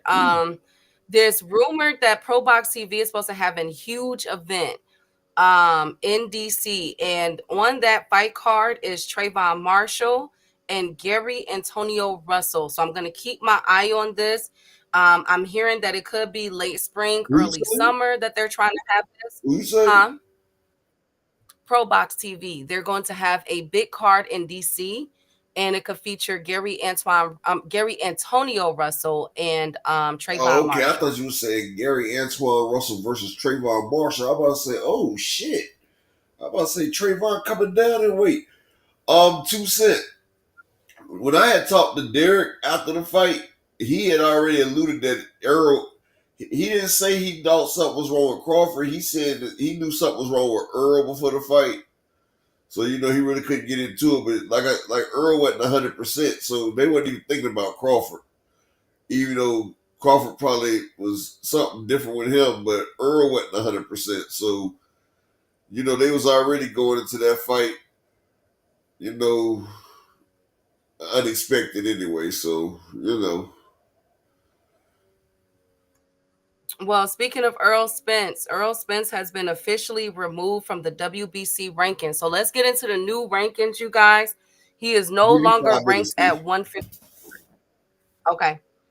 He is no longer ranked at 154. As we know, he was number 1 2 for the Fundura, but they went on ahead and removed him. So this has created speculation that Earl Spence could be returning at 160, which we talked about last week as a group, you guys, if y'all remember, that what if Earl should just go to 160 instead of 154? I don't want them. I just want to claim them on taxes. What you talking about? Frequent. Earl Spence crashed himself out and F the fan. Oh Lord, they grabbed the verse Russell. Okay, I'm so sick of y'all. Anyways, he is Earl Spence. So I wouldn't be surprised if we see Earl Spence fighting at 160 possibly, since there was so much red tape regarding the Fundura fight and how this climate is looking in boxing. I'll never rock with Earl Spence again. He played us. Lord Jesus. That's why you have to love the sport, T. Orlando. Okay? That's why you got to love the sport. Y'all got to stop being that. Another person that is making waves for the WBC rankings. Oh, Lord. Is Andy Cruz. So remember when I told y'all that Andy Cruz wanted to petition the WBA for a fight? Who remembers that? That after the last fight that he had, which he did good in, he wanted to be Tank Davis #1. Well, that has been out the park because he's officially Shakur Stevenson's #1. Now, that does not make him the Mando. That does not make him the mandatory. Remember, they have to sanction that for him to be the mandatory. But Andy Cruz is #1. Okay, thank you guys. Oh, I'm gonna get there, Cash Crypto. So with Shakur Stevenson, so as it holds, he's #3 in the WBA. He's #3 in the IBF, #1 in the WBC, and I don't think he is even ranked in the WBO yet. No, he's #15 in the WBO. He is #15 in the WBO. So would you guys potentially like to see? That was so random to me. Andy Cruz #1 under the WBC, while while Tevin Farmer is #2. Even though Tevin Farmer is about to have the rematch with William Zepeda in March. That's interesting. So we see why he's #1. Okay. But want to drop a real one when they did what they had to do, but been keeping it real the whole time. They definitely had us thinking it was going to be a Hagler Hearns. Oh God. Okay, you guys. I get it.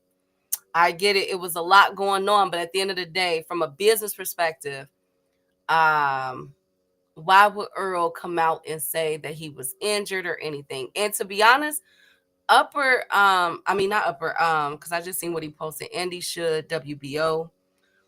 He should, but it's a crime that he's #15. But for me, when it comes to the Earl Spence and Bud Crawford fight, I know that's still, bitter in a lot of people's mouths. What I will say is when it comes from a business perspective, would you want Earl to come out and say, yo, I'm messed up? Who gonna buy that fight?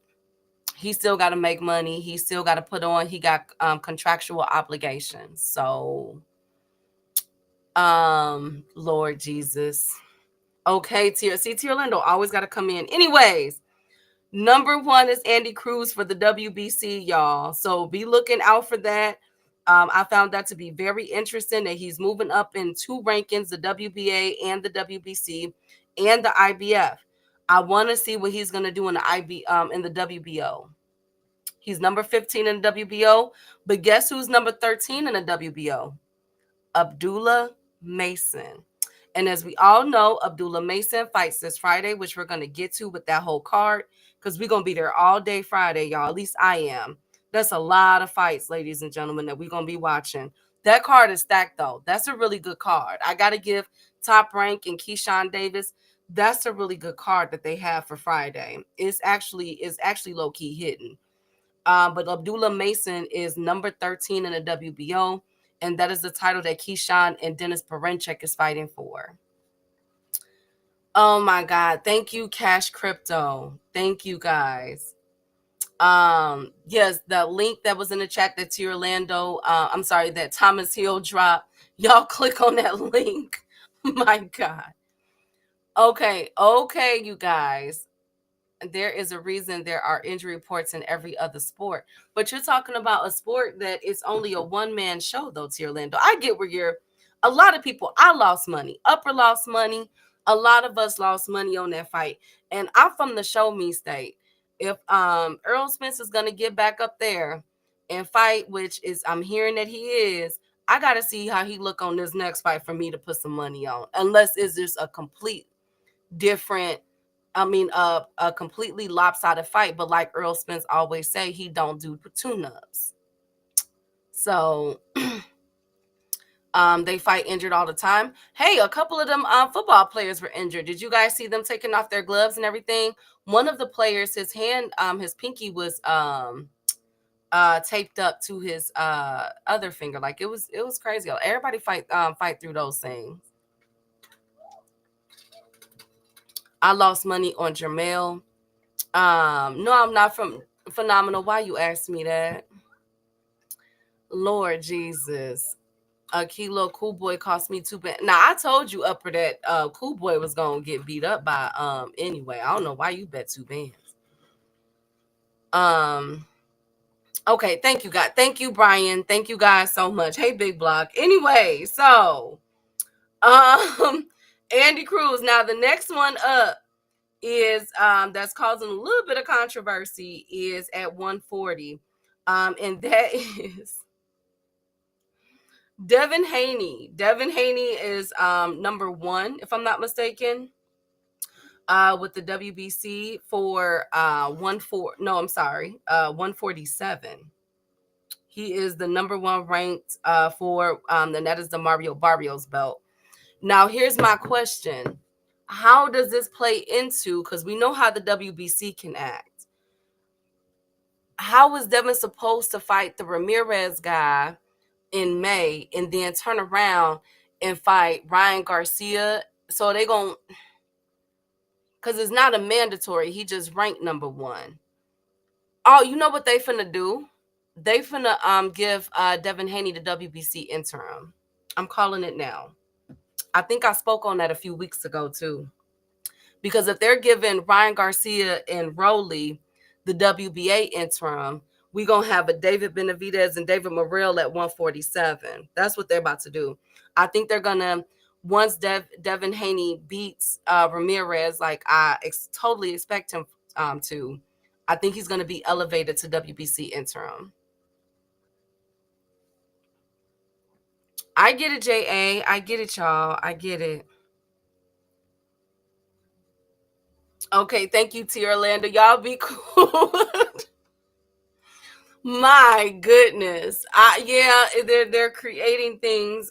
So I'm calling it now. I think they're going to elevate Devin Haney to WBC interim and let Ryan Garcia.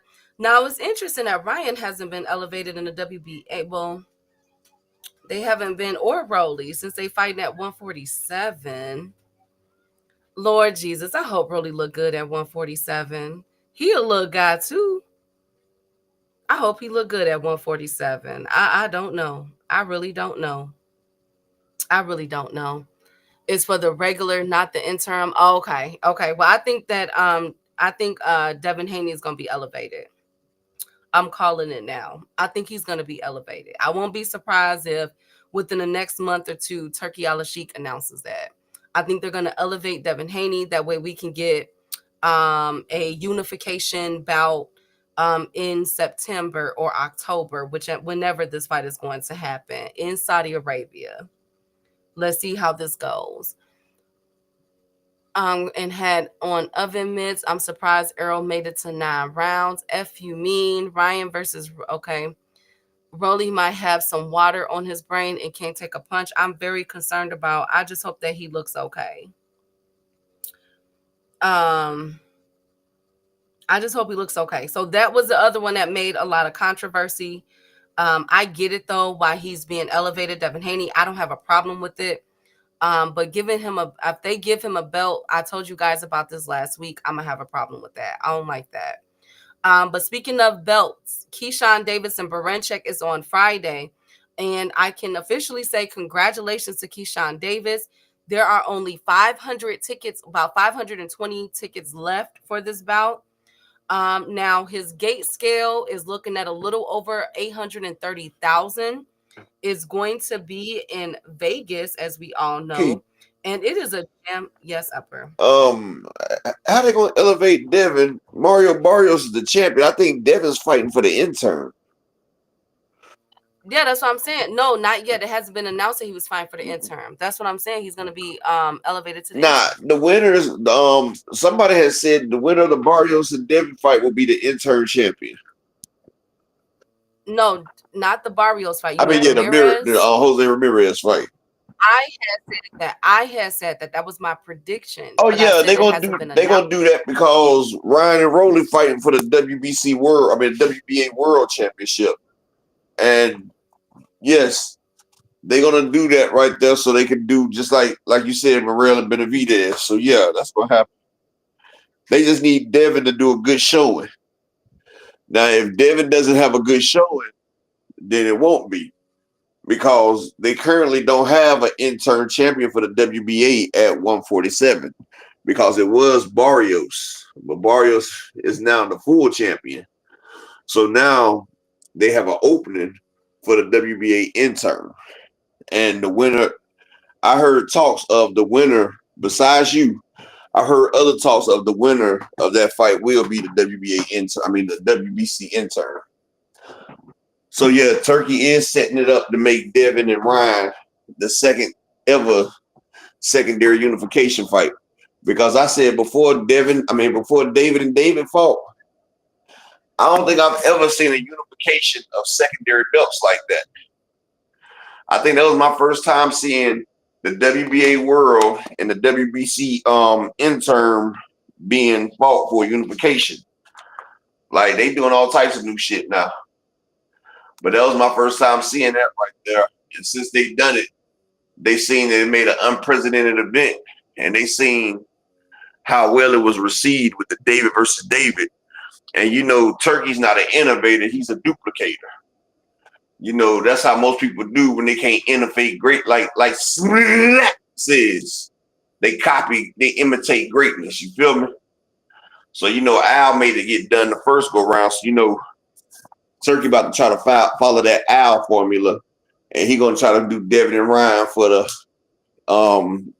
unification of two secondary belts at 147.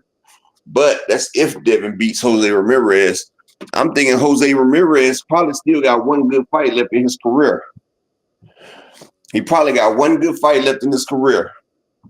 Because before he lost to Josh Taylor, he was a decent fighter. Regis Prograis was trying to unify with him. He didn't want that Regis smoke. And I don't blame him because honestly, Ruger, at that time and age, Ruger was fucking shit up. Hell, he was trying to fight Bud. Bud didn't fight him after he beat after Bud beat the nigga he beat for them belts. I forgot the nigga name. You know what I'm talking about. Adongo. You know, Regis knocked out Ndongo quicker than Bud. I think he did it in like 2 rounds. But after that damn Regis and Josh Taylor fight, Regis Prograis wasn't the same either. Like I say, fights will take a lot out of people. And you know, head trauma, that shit has lasting effects.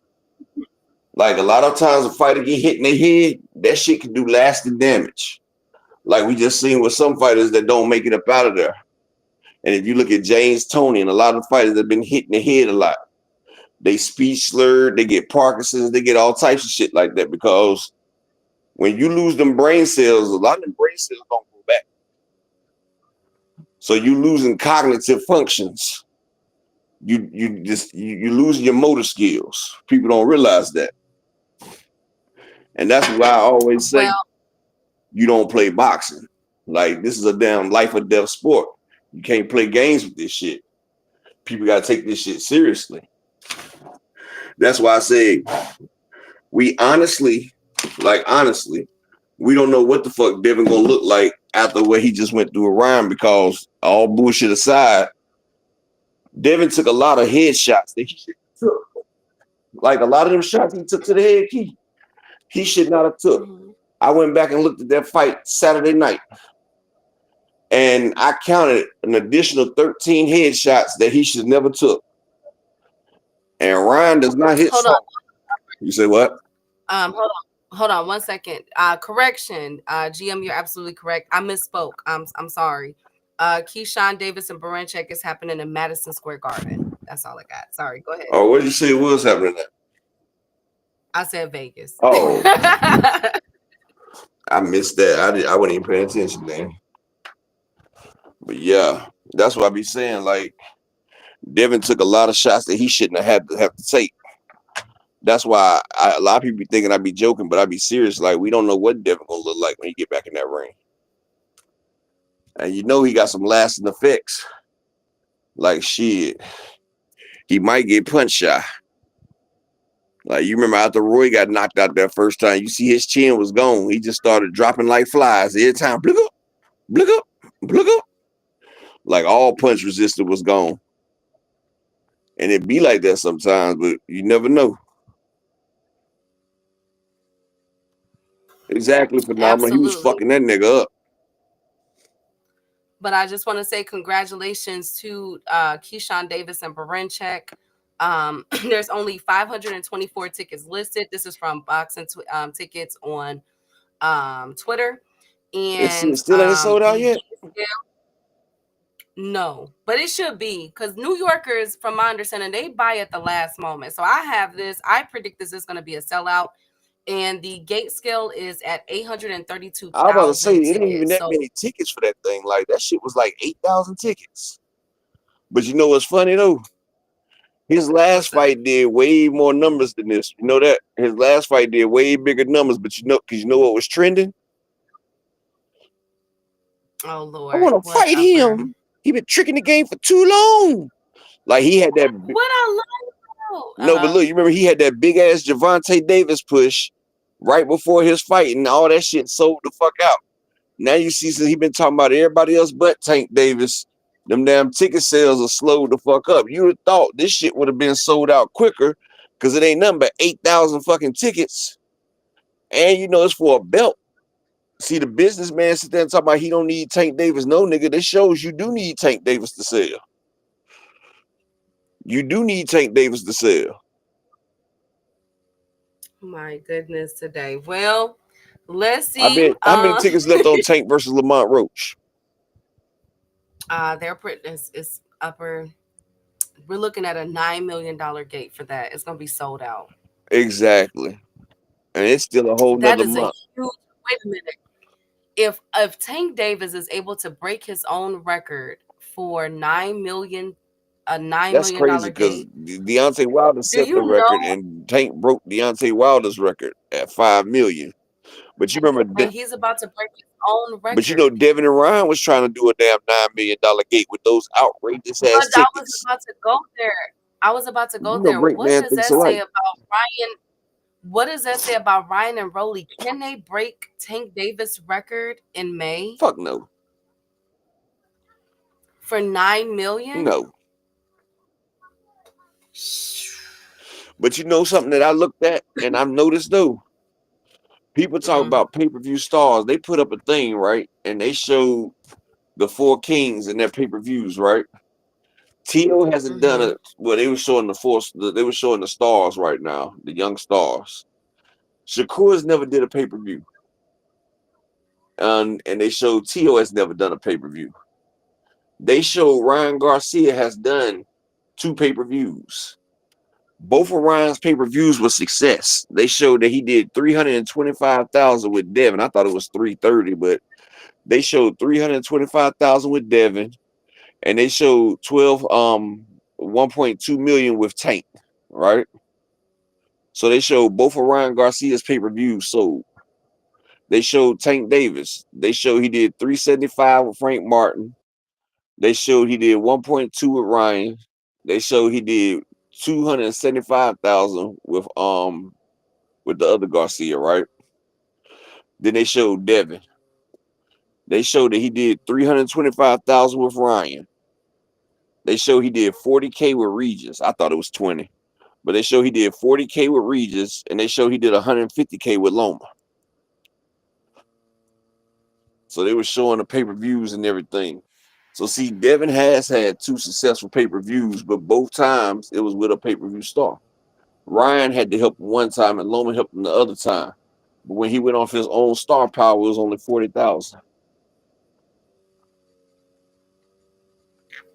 Hmm. Interesting. Well, Okay, hopefully I Temptations Orlando. don't sing that to Orlando. Now, Keyshawn Davis card, which I hope that New York shows up and shows out. Upper, we have 9 fights on Friday, and that's not even including Saturday, which we're going to get to tomorrow. Saturday is booked as well. But we have on this card the return of Xander Zayas. Woo! Are we happy?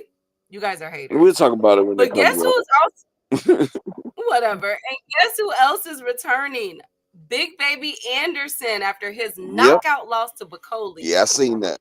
He's fighting Mario's shoot Colias. I gotta Kollias. apologize to Turkey a little bit though, because even though that fucker don't make no money, I just looked at that card that's coming up, the last crescendo. If that was an Al Heyman card and that shit was an America key, that card could easily do 500K. Okay, we're not talking about that. It's top rank. We got Rohan Polanco coming up on Friday week. The return of Vito Melnicki Jr. Of course, Abdullah Mason, who is ranked in the WBO. Interesting. Tiger Johnson is returning. You'll find out Abdullah coming for Keyshawn. Exactly. Nico Ali Wash, Keon Davis, and Brian Santiago versus this one is D Jesus. He's making his debut, so let's see what he does.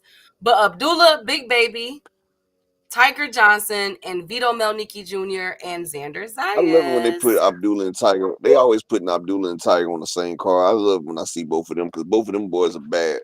Tiger really don't get the praise he deserves because Tiger Johnson has been fighting tough opponents since day one.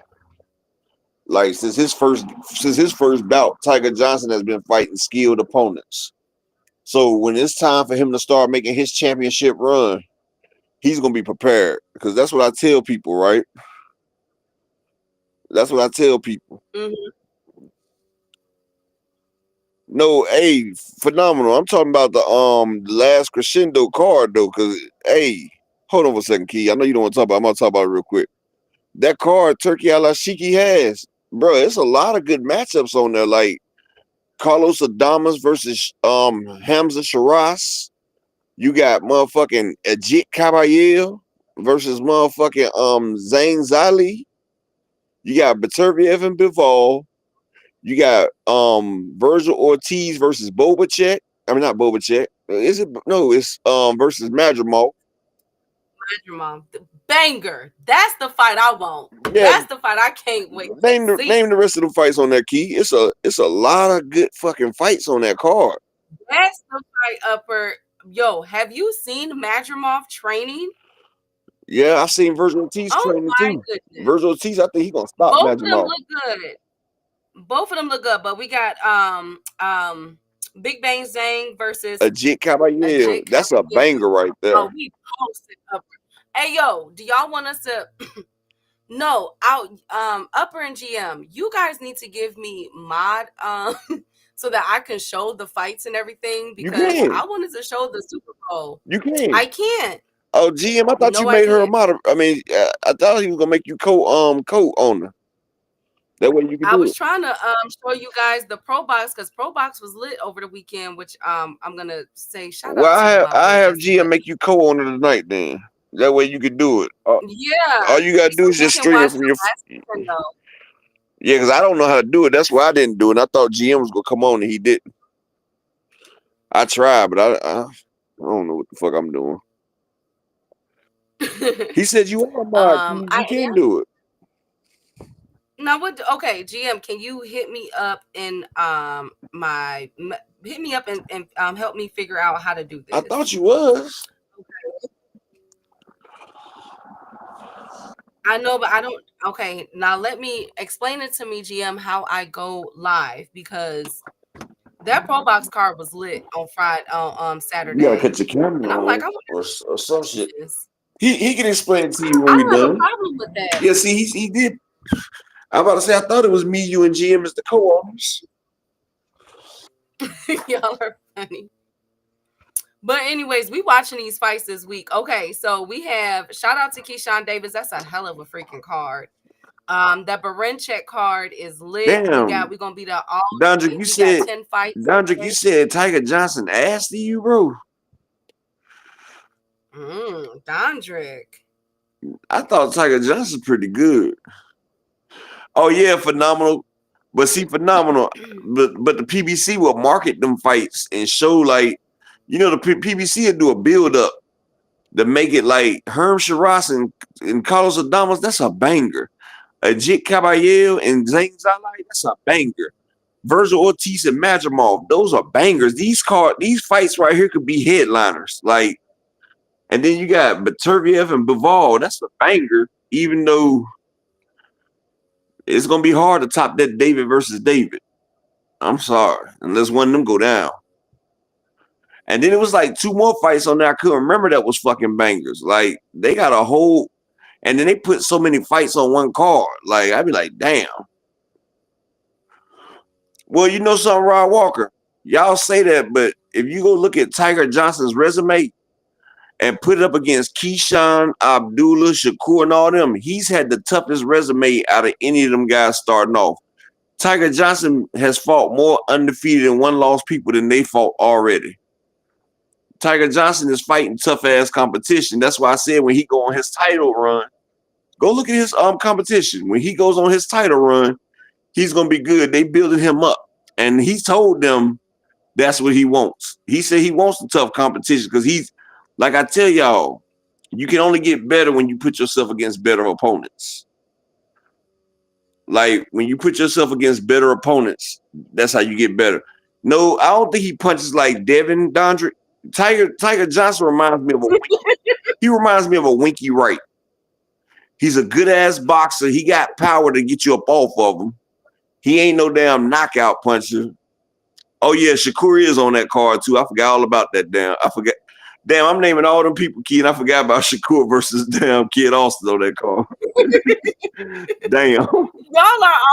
Y'all so disrespectful. I ain't even do it on purpose. My bad, LaMarcus. I ain't even do it on purpose. Upper. It just shows you about the bangers on that card. Disrespectful. You so disrespectful. Hey, that's on my damn kids. Key, I didn't do it on purpose. It's just I was thinking about the bangers, and when I was thinking about the bangers on them cars, just Shakur and Kid Austin just didn't register as one of them bangers. Y'all disrespectful. Log out, a kilo upper. All of y'all log out. I'm so done with y'all. My goodness. Rod Walker, Alamo ain't no slouch though, bro. Alamo's a good fighter. But that's what I'm saying. I forgot all about Shakur Stevenson. And that should tell you something, Keith. On a card like that, and you didn't even think about Shakur Stevenson, that should tell you about the fights that's on that card. You mean? I hope Shakur. I hope he won the first 2 fights though.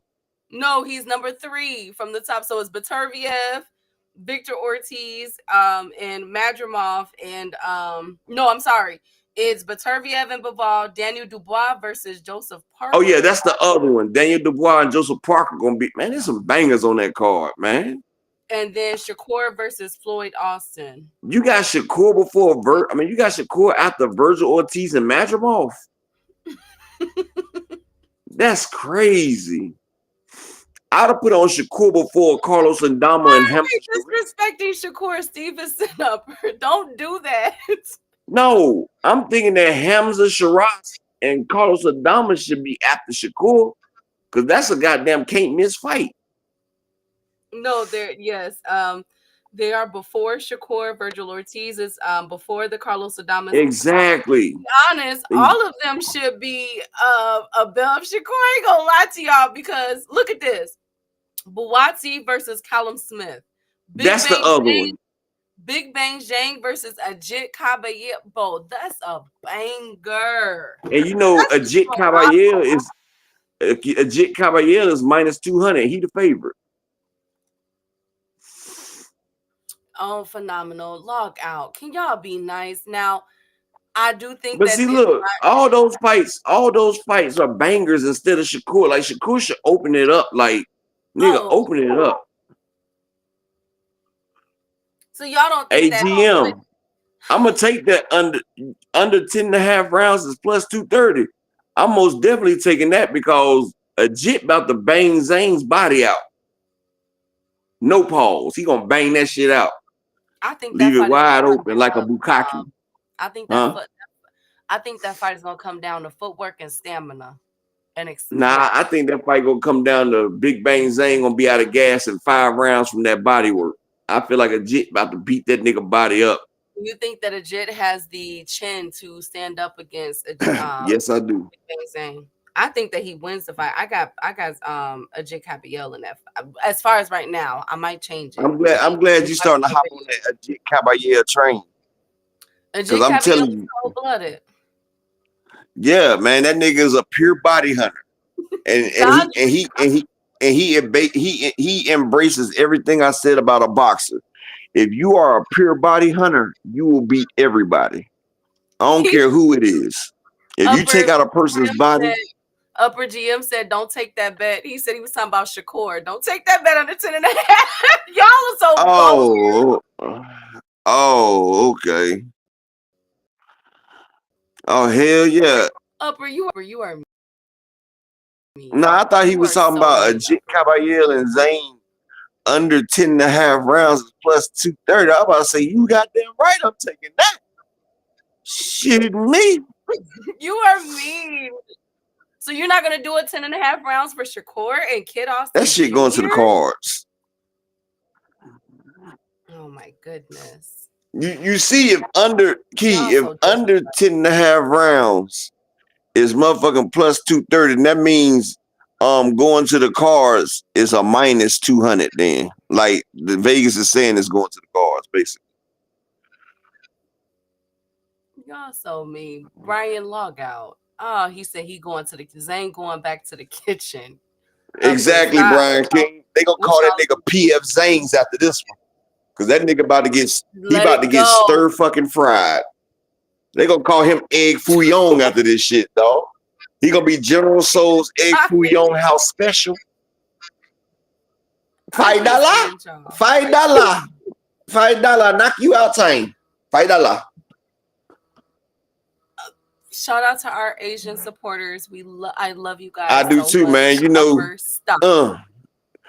know, what's about 3 chicken rings and a fried rice? What's in okay. 3 chicken rings and a fried rice. Thank you. Hey, that's my nigga Lou Seeds. Thank you. Lou Seeds. 3 chicken wings with the fried rice. Talk about 3 chicken wings with the fried rice. Okay, they don't do that because they be banging that song too. They like that song Lou Seeds made, the 3 chicken wings with the fried rice. They be doing dances to that shit and everything. Where they be sitting there doing the busted chicken, where they be jumping up and down. Talk about 3 chicken wings with the fried rice. Thank you so much, Upper.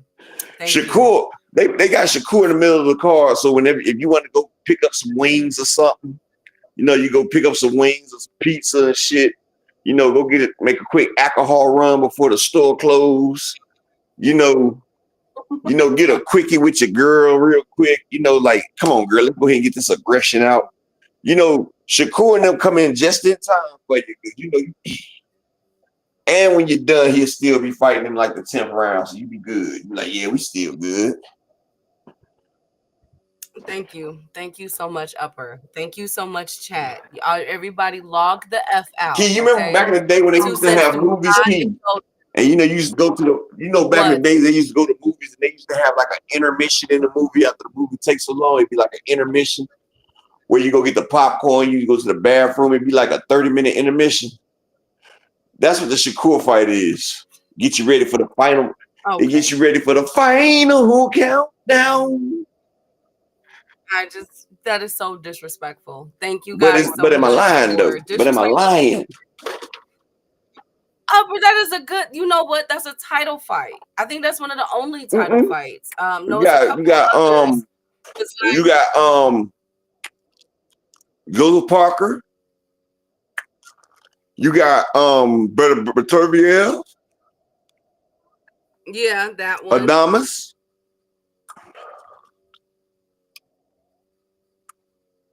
Isn't Adamas a PBC fighter? So wait a minute. We got Adamas. I think William Skull is a PBC fighter. Mm-hmm. I think William Skull. I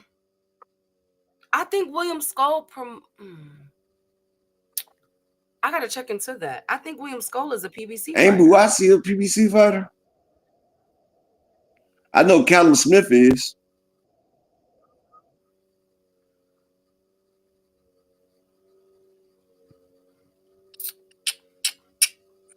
Let me see. Hey, Brian the King Falcon, you can do more than watch this, man. You clean up the goddamn kitchen when Shakur come on. You can fry Okay. you You can fry know what?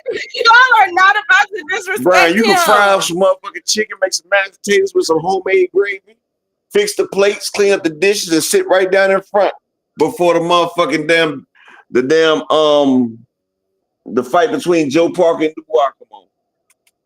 Still have to wait another round. Oh, he is. Skull is a PBC fighter. Okay. Dondrick and Phenomenal, thank you. Adamas might be hell for Sherez. Okay. That's why I say it's gonna be a hell of a fight, Upper. though. Hamza Sherez, we about to see what he really is, Key. We about to see if he like that or not. Because Carlos Adamas is about to be on that damn clambuterol, and he about to come 1,000 miles an hour on that thing. Because ever since Carlos Adamas has lost, even Fanon said something about it. Fanon was like, it's just something about that fighter. I can't put my finger on it. But he said that man went throwing 500 punches to 1,000. He said, I don't know what it is. We don't say nothing about William Zepeda. William Zepeda threw Pitbull Cruz, and that his last fight with Ferrero threw over 1,000 punches. It was 1,048. He did that by himself or together?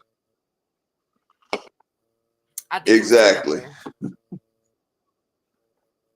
You guys are mean. Pitbull was done after 300. Keith. He was doing a shoulder shrug after that. He was like, man, go ahead, man. Pitbull was GM, that's enough. Upper, that's enough. We are not gonna Pitbull was tired of shit. He was like, man, go ahead, man. We are okay. Thank you, Rob. But that's how you beat Pitbull, though. All you do is sit back and let Pitbull shoot his load off. No, Key, that's what you do. That's what Giovanni Cabrera did. That's what El Rayo did. That's what old boy was like, look, we just got to. Gamboa tried to do it. If you can get past the first 5 rounds of Pitbull, you might win that fight.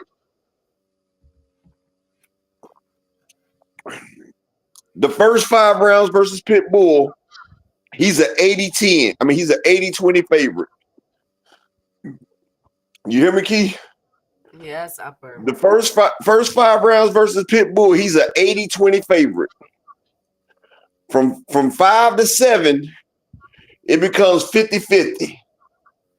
From 7 to the rest of the fight, it's like 10-90 your way. If you can get it that way right there, Pitbull ain't gonna throw about like 5 punches around. And he gonna try to push you and maul you and everything. That's why the Mexicans love him, because Pitbull don't leave nothing on the table. Pitbull throwing everything. He throwing napkins and forks, everything off the table. Nigga, he picking up corn. He picking up kernels of corn and throwing it like, motherfucker. You gotta respect it. They told Pitbull you don't get paid for overtime.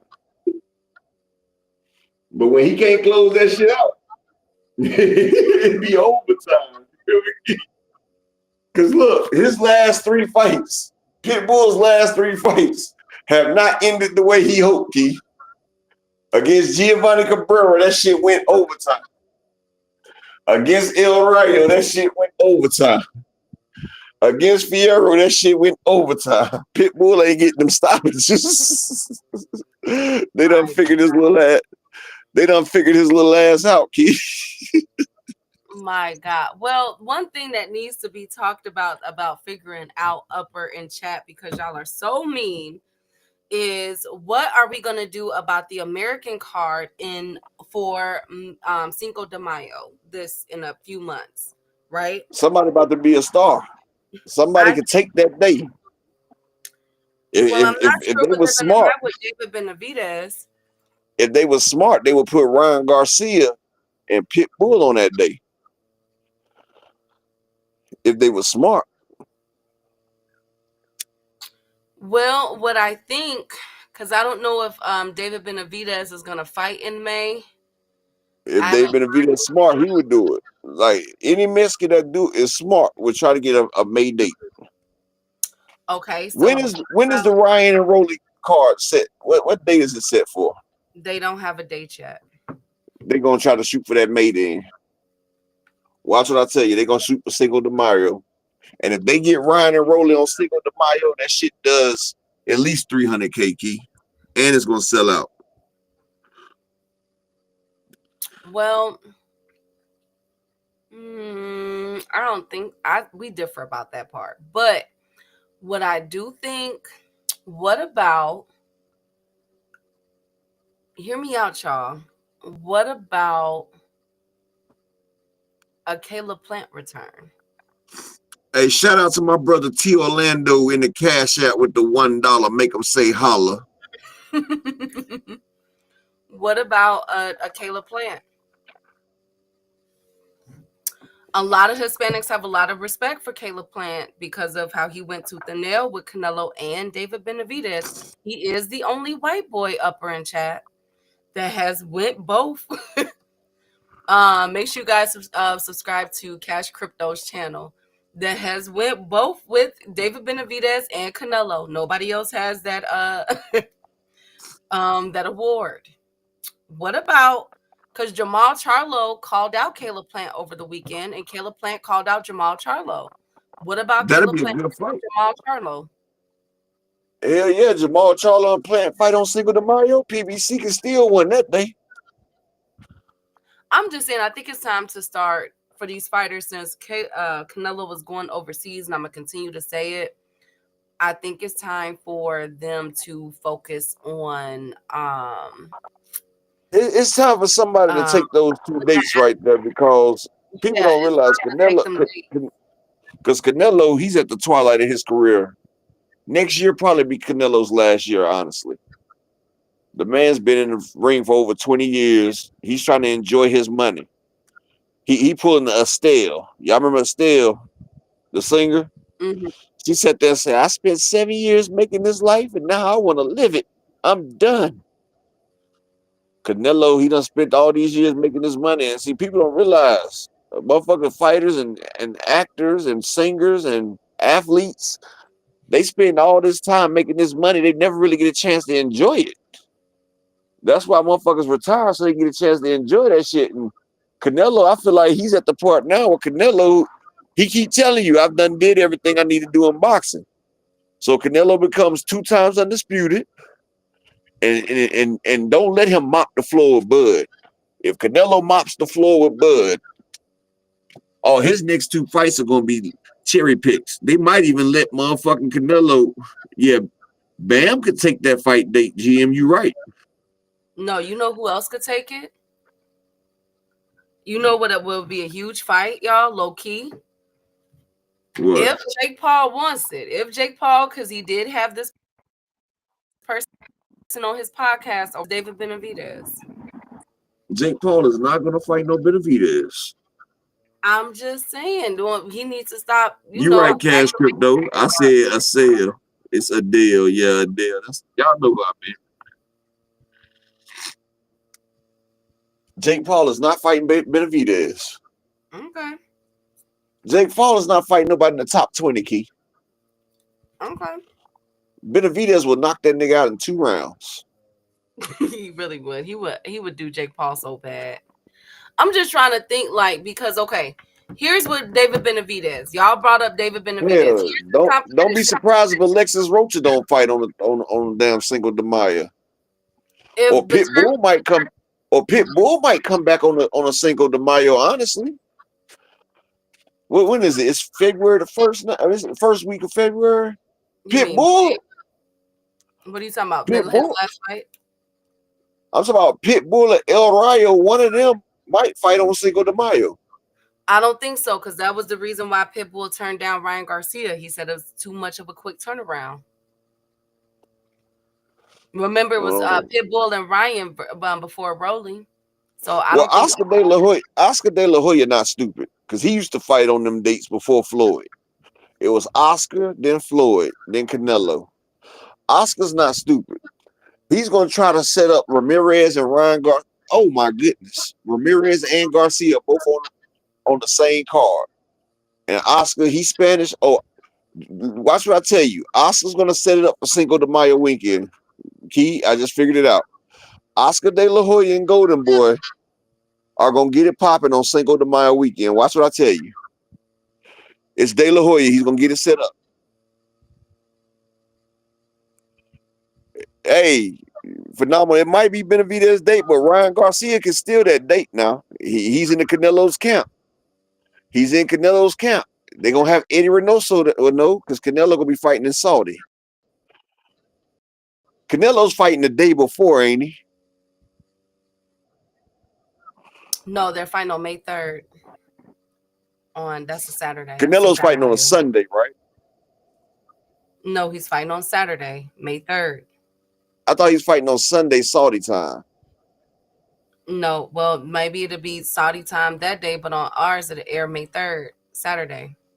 Oh, okay. GM already confirmed what I just said. He said it's already the weekend. I thought so, GM. I knew Oscar not They're stupid. fighting on a Friday. So they're fighting on a Friday, and Canelo's fighting in Saudi Arabia on a Saturday. No, the second is on Saturday.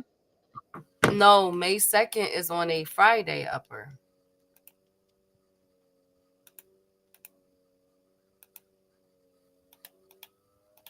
May 2nd is a Friday. May 3rd is a Saturday. I know because my birthday is May 13th. I know May's. Yeah, my grandma's birthday was May. Yeah, so his May birthday. So 19th. they're fighting on a Friday. Dang, why they putting right? Okay, so Friday, and Canelo's still gonna have the Saturday. Friday night. That's when the siesta starts. You know, Cinco de Mayo weekend starts on Friday morning. You know this. Shout out to my Mexican brothers. You know they party all week. This is about to be a 3-day bash. It's siesta time, baby. One thing about my Spanish people, when they in the Carnival, all that shit, and the Islanders, they don't party for just one day. They party for a week. They party for a whole fucking week, Key. I remember we went to the Carnival in Brazil in 2008. Key, we party, and it's like the Mardi Gras, but it's the real Mardi Gras. We went to the Carnival. We was in Rio de Janeiro. Well, it's really called Rio de Janeiro. But it was my first time home after doing all that time. We went to the Carnival. Key, them motherfuckers party so much, Key. I was like, man, look, I'm tired of partying. Like the third day, Key. Mm-hmm. I was telling my cousin, them, look, I'm gonna have to rest this day out, bro. And we was drinking some shit called they got this damn shit. It's like a green. It's called lift. It's some green shit, right? That you put in your drink. It's they had it in that damn Girls Trip movie. The movie with what's it called? Abstinence or some shit like that. Abstinence or some shit. Yeah. Abstinence or some shit like that. That shit, abstinence or whatever, absinthe or whatever the fuck it's called, but that shit right there give you a crazy ass buzz, Key. I think it's called absinthe or some shit like that. Tweaking. You was out there tweaking. Key, I was out there on some, man, we was out there on that good smoke because they had some shit called Maui Wowie. They had that motherfucking Panama Red. Absinthe, that's what it's called. It was called absinthe. And they had that shit. They was putting that shit in the drinks, the absinthe. And they had the shit with the real wormwood. Not that fake shit that be over here. But they had that absinthe with the real made. Yeah, GM. They had the real absinthe that was out the damn wormwood. Man, we would sit at that party. Man, Key. One of the damn nights, we didn't take them to the hotel we were staying in. We got other rooms as well. I had about like $300 on me one night, man. Them motherfuckers took everything from me. Can you hear me? I woke up, everything was gone. I'm glad I stopped by and put my jewelry and shit at the safe. But everything was gone. Let me hit you in a minute. Give me a second, Key. Okay. Okay. Thank you, Cash Crypto. You guys are disgusting. What? Y'all are funny. Um,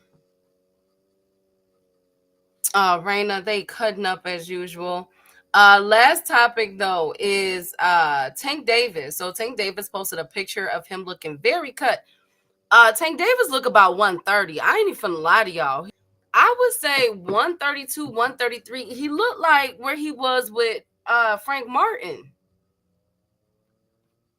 So a person had posted, replied to him about him possibly fighting at 130.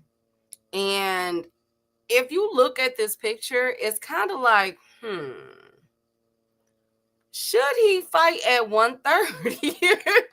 Would he? But I think he's good at 135. I think he's gonna be good at 135. But first of all, I want to say congratulations to Tank Davis. I think this is the best I've seen him look. Even with his last fight with Frank Martin, he looked good. But this one, I don't know. I think, especially by him working with Barry Hunter, he got Coach Calvin, he got Coach Kenny, he got that pads dude from out of is he from Ohio or Michigan? The one who do them fast pads. From I think he's from Michigan, isn't he? I forget, but I could honestly say this is the best I've seen Tank Davis look. Like for real. Like the way he look, I'm like, yo, this man is taking some stuff very, like I could tell he's putting a lot of dedication into this fight, but I represent the 0.0001% of the boxing population that don't feel like this is just for Lamont Roach. Yo, I think we about to see Tank try to go on a crazy run. I ain't even gonna hold y'all. He can definitely make 130. He looks about 130. Roach finna get stumped. I think that I'm doing 6 through 9 for that stoppage. I'm doing 6 through 9. I just hope he don't do him too bad.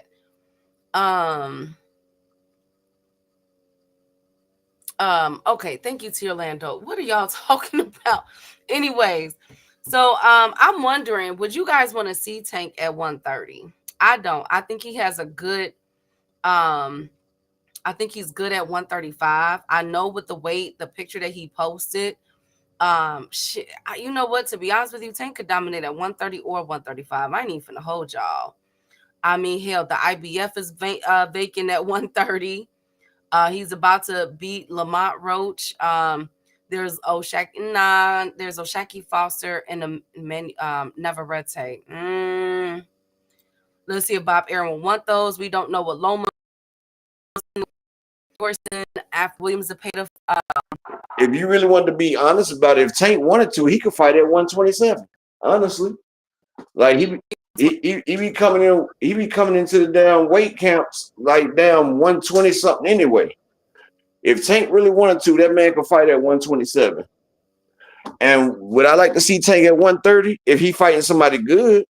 Like if he was to go down to fight anyway, I would see him fight anyway at 120. I mean at 130. Hell, if Inouye wanted to fight Tank at 127, if Tank could make it, I would like to see it at 127, really. Even though I know Tank will probably blow up to like 140. Because Tank could definitely make the weight. He's disciplined enough.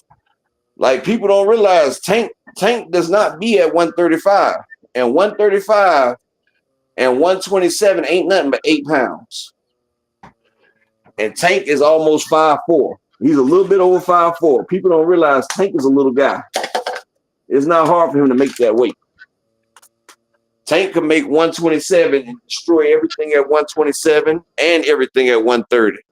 Him and Espinoza would be a hell of a fight. Him and Robisi would be a good fight too. But I just think Tank power would be too much for them down there. But if Inouye was to go to 127 and call out Tank, Tank could really go down there and fight them guys. Like Tank can really move from 127 to 140. But like I said, if it was a good fight for him at 130, yeah, I wouldn't mind him going down there.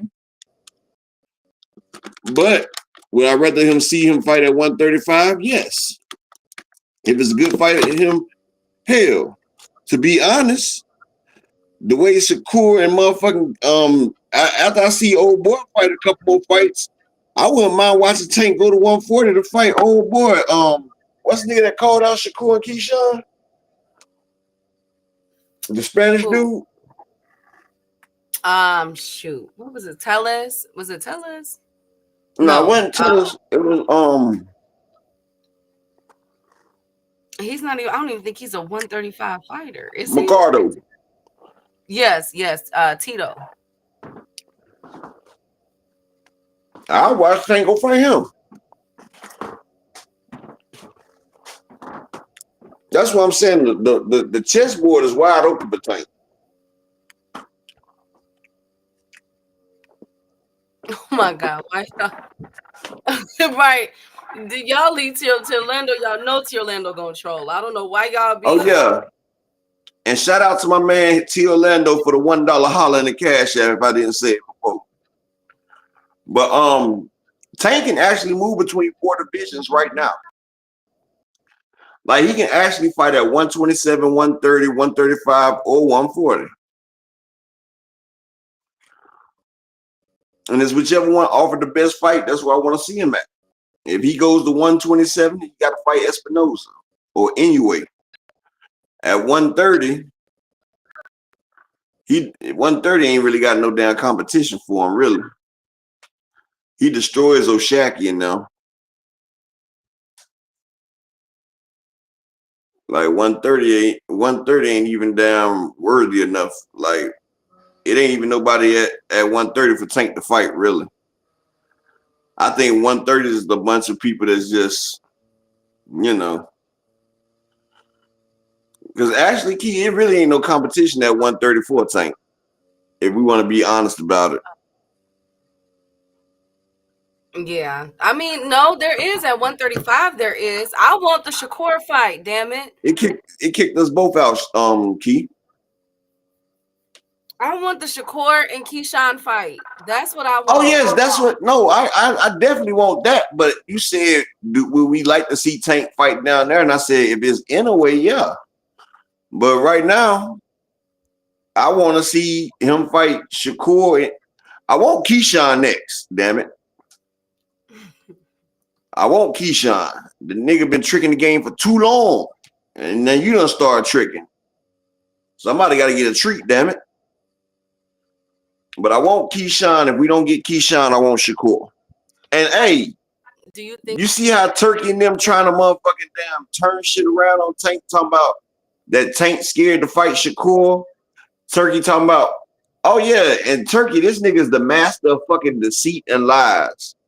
Turkey talking about we offering Tank a fight with Shakur, and we can do it in the United States, just like Bud and Canelo. Nigga, why are you offering Tank a fight with Shakur? Tank don't need you to offer him. How about Tank send Shakur a contract and Shakur answers? You're trying to make a fight with Tank, but you're trying to do it under your own motherfucking damn label. Like, you're trying to force Tank into fighting Shakur under your banner. And you see he's already under Amazon Prime. He's already with Al Heyman. He's done told you that he doesn't want to fight under your damn banner. So now you're trying to use propaganda and saying that y'all tried to offer him a fight with Shakur, but he turned it down. Tank is the A side. Why does he need to accept your offer? Why don't he send y'all an offer? And since you're managing Shakur, why don't y'all get with Al Heyman and accept the fight instead of trying to make this man bend to your will and fight on your rugged ass platform? Tank's fighting on a good platform. He making good motherfucking money. He don't need that damn handout that you giving niggas. He's not Bud Crawford licking your goddamn shoes, Eddie Hearns opening up his bunghole for you. He's not. He's motherfucking Al Heyman affiliate, the face of fucking boxing, Tank Nasir Davis. And he's handling his motherfucking business. Now, if you want to make a fight with Tank and fucking Shakur, then motherfucking let's make the fight. Let's make the motherfucking fight. But don't say that you offering Tank a fight. It's like you trying to give him something, nigga. He don't need you to give him shit. All he needs you to do is just accept the fight, nigga. Al Hammond can work out the details. You feel what I'm saying, Key? It's like Turkey has to be in control. Like, nigga, sometimes you are not in control, bro. How you gonna come to that? How you gonna come to the plug and try to damn tell the plug how you gonna dictate the deal? No. You need to learn to be humble. And that's the problem. Canelo just humbled your ass. And yeah, even though Canelo humbled you, yes, Canelo is fighting on your label. So it's a win-win. Basically, you got humbled, Canelo got paper. But Tank got paper too. And Tank saying he don't want to fight on your label. If you really care about Shakur and you want Shakur to get that big fight, then go ahead and listen to Al and Tank and make the fight. But stop trying to dictate the fight. That's the problem. He's trying to dictate shit. Like you trying to dictate shit with motherfuckers not trying to let you dictate a motherfucking thing. Now act like a bitch and you dictate. Oh my God. Upper echelon. I'm just saying. They take dictate. Okay. Thank you so much, you guys. I'm so done. I'm done for the day. You got anything else to add, Upper? I mean, you know, when you do a mic drop like that, it ain't shit else to add. You feel me? That was a mic drop moment. Thank you. Are you done? I'm are done. You finished or are you finished or are you done? Both. I'm done with y'all. I'll see y'all. All right. Well, shout out to everybody that came through today. Shout out to everybody that represented the Cash App.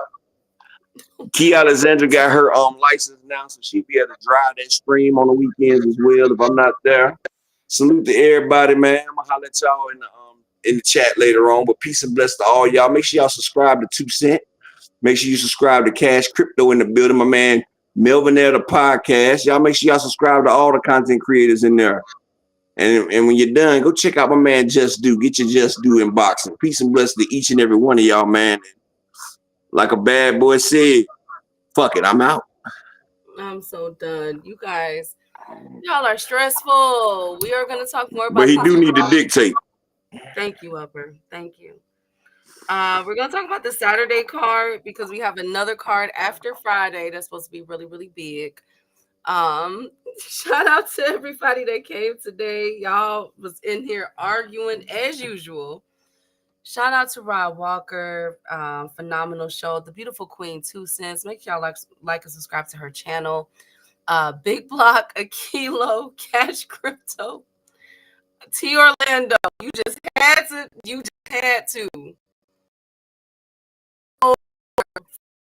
Frequent, you all things right. Marcus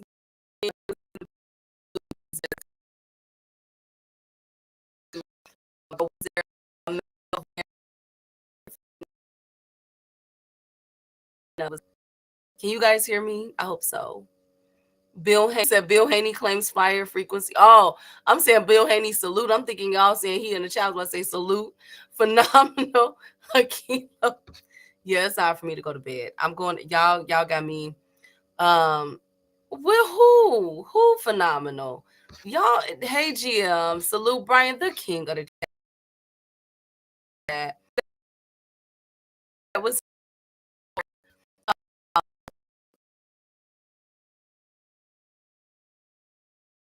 Y'all leave frequent into Orlando. Y'all know what they gonna do. I'm gonna see y'all tomorrow, okay?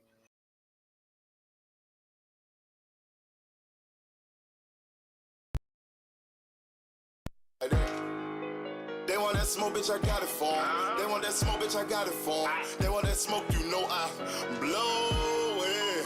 They call me Sunny Monster for a reason. I'm really dripping, leave a nigga bleeding. I get to squeeze and leave a nigga. They want that smoke, bitch, I got it for 'em. They want that smoke, bitch, I got it for 'em. They want that smoke, you know I blow it. They call me Sunny Monster for a reason. I'm really dripping, leave a nigga bleeding. I get to squeeze and leave a nigga bleeding. Raw Molly got me all up in demon mode. I'm moving like I done put clean in my nose. Trying to catch me a op, I can leave with some hoes. He standing straight up watch, I make him lean with this pole. Would've thought he was closed, how that heat made him fold. Thought it was a game, he won't think no more. His brain's gone, nigga. It be exciting when I get to striking. Guns sound like thunder, hit you like lightning. Fight for your life, we don't do no fighting. We really hit it, nigga. We worse than savage, they calling us Vikings. Police be riding, we still be sliding. Told you we hitters, remember the time. They want that smoke, bitch, I got it for 'em. They want that smoke, bitch, I got it for 'em. They want that smoke, you know I blow it. They call me Sunny Monster for a reason. I'm really dripping, leaving nigga bleeding. I get the squeezy, leaving nigga bleeding. They want that smoke, bitch, I got it for 'em. They want that smoke, bitch, I got it for 'em. They want that smoke, you know I blow it. They call me Sunny Monster for a reason. I'm really dripping, leaving nigga bleeding. I get the squeezy, leaving nigga bleeding.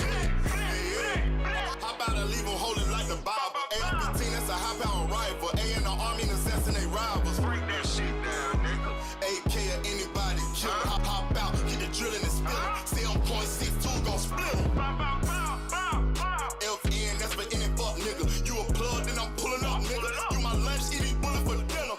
5.0, eat 'em up, eat 'em up. SK, smoke killer for show. Drum rounds and cripple ops, Draco. I got them all, you don't want no. I got all those shits, nigga. They want that smoke, bitch, I got it for 'em. They want that smoke, bitch, I got it for 'em. They want that smoke, you know I blow it. They call me Sunny Monster for a reason. I'm really dripping, leaving nigga bleeding. I get this squeezy, leaving nigga bleeding. They want that smoke, bitch, I got it for 'em. They want that smoke, bitch, I got it for 'em. They want that smoke, you know I blow it. They call me Sunny Monster for a reason.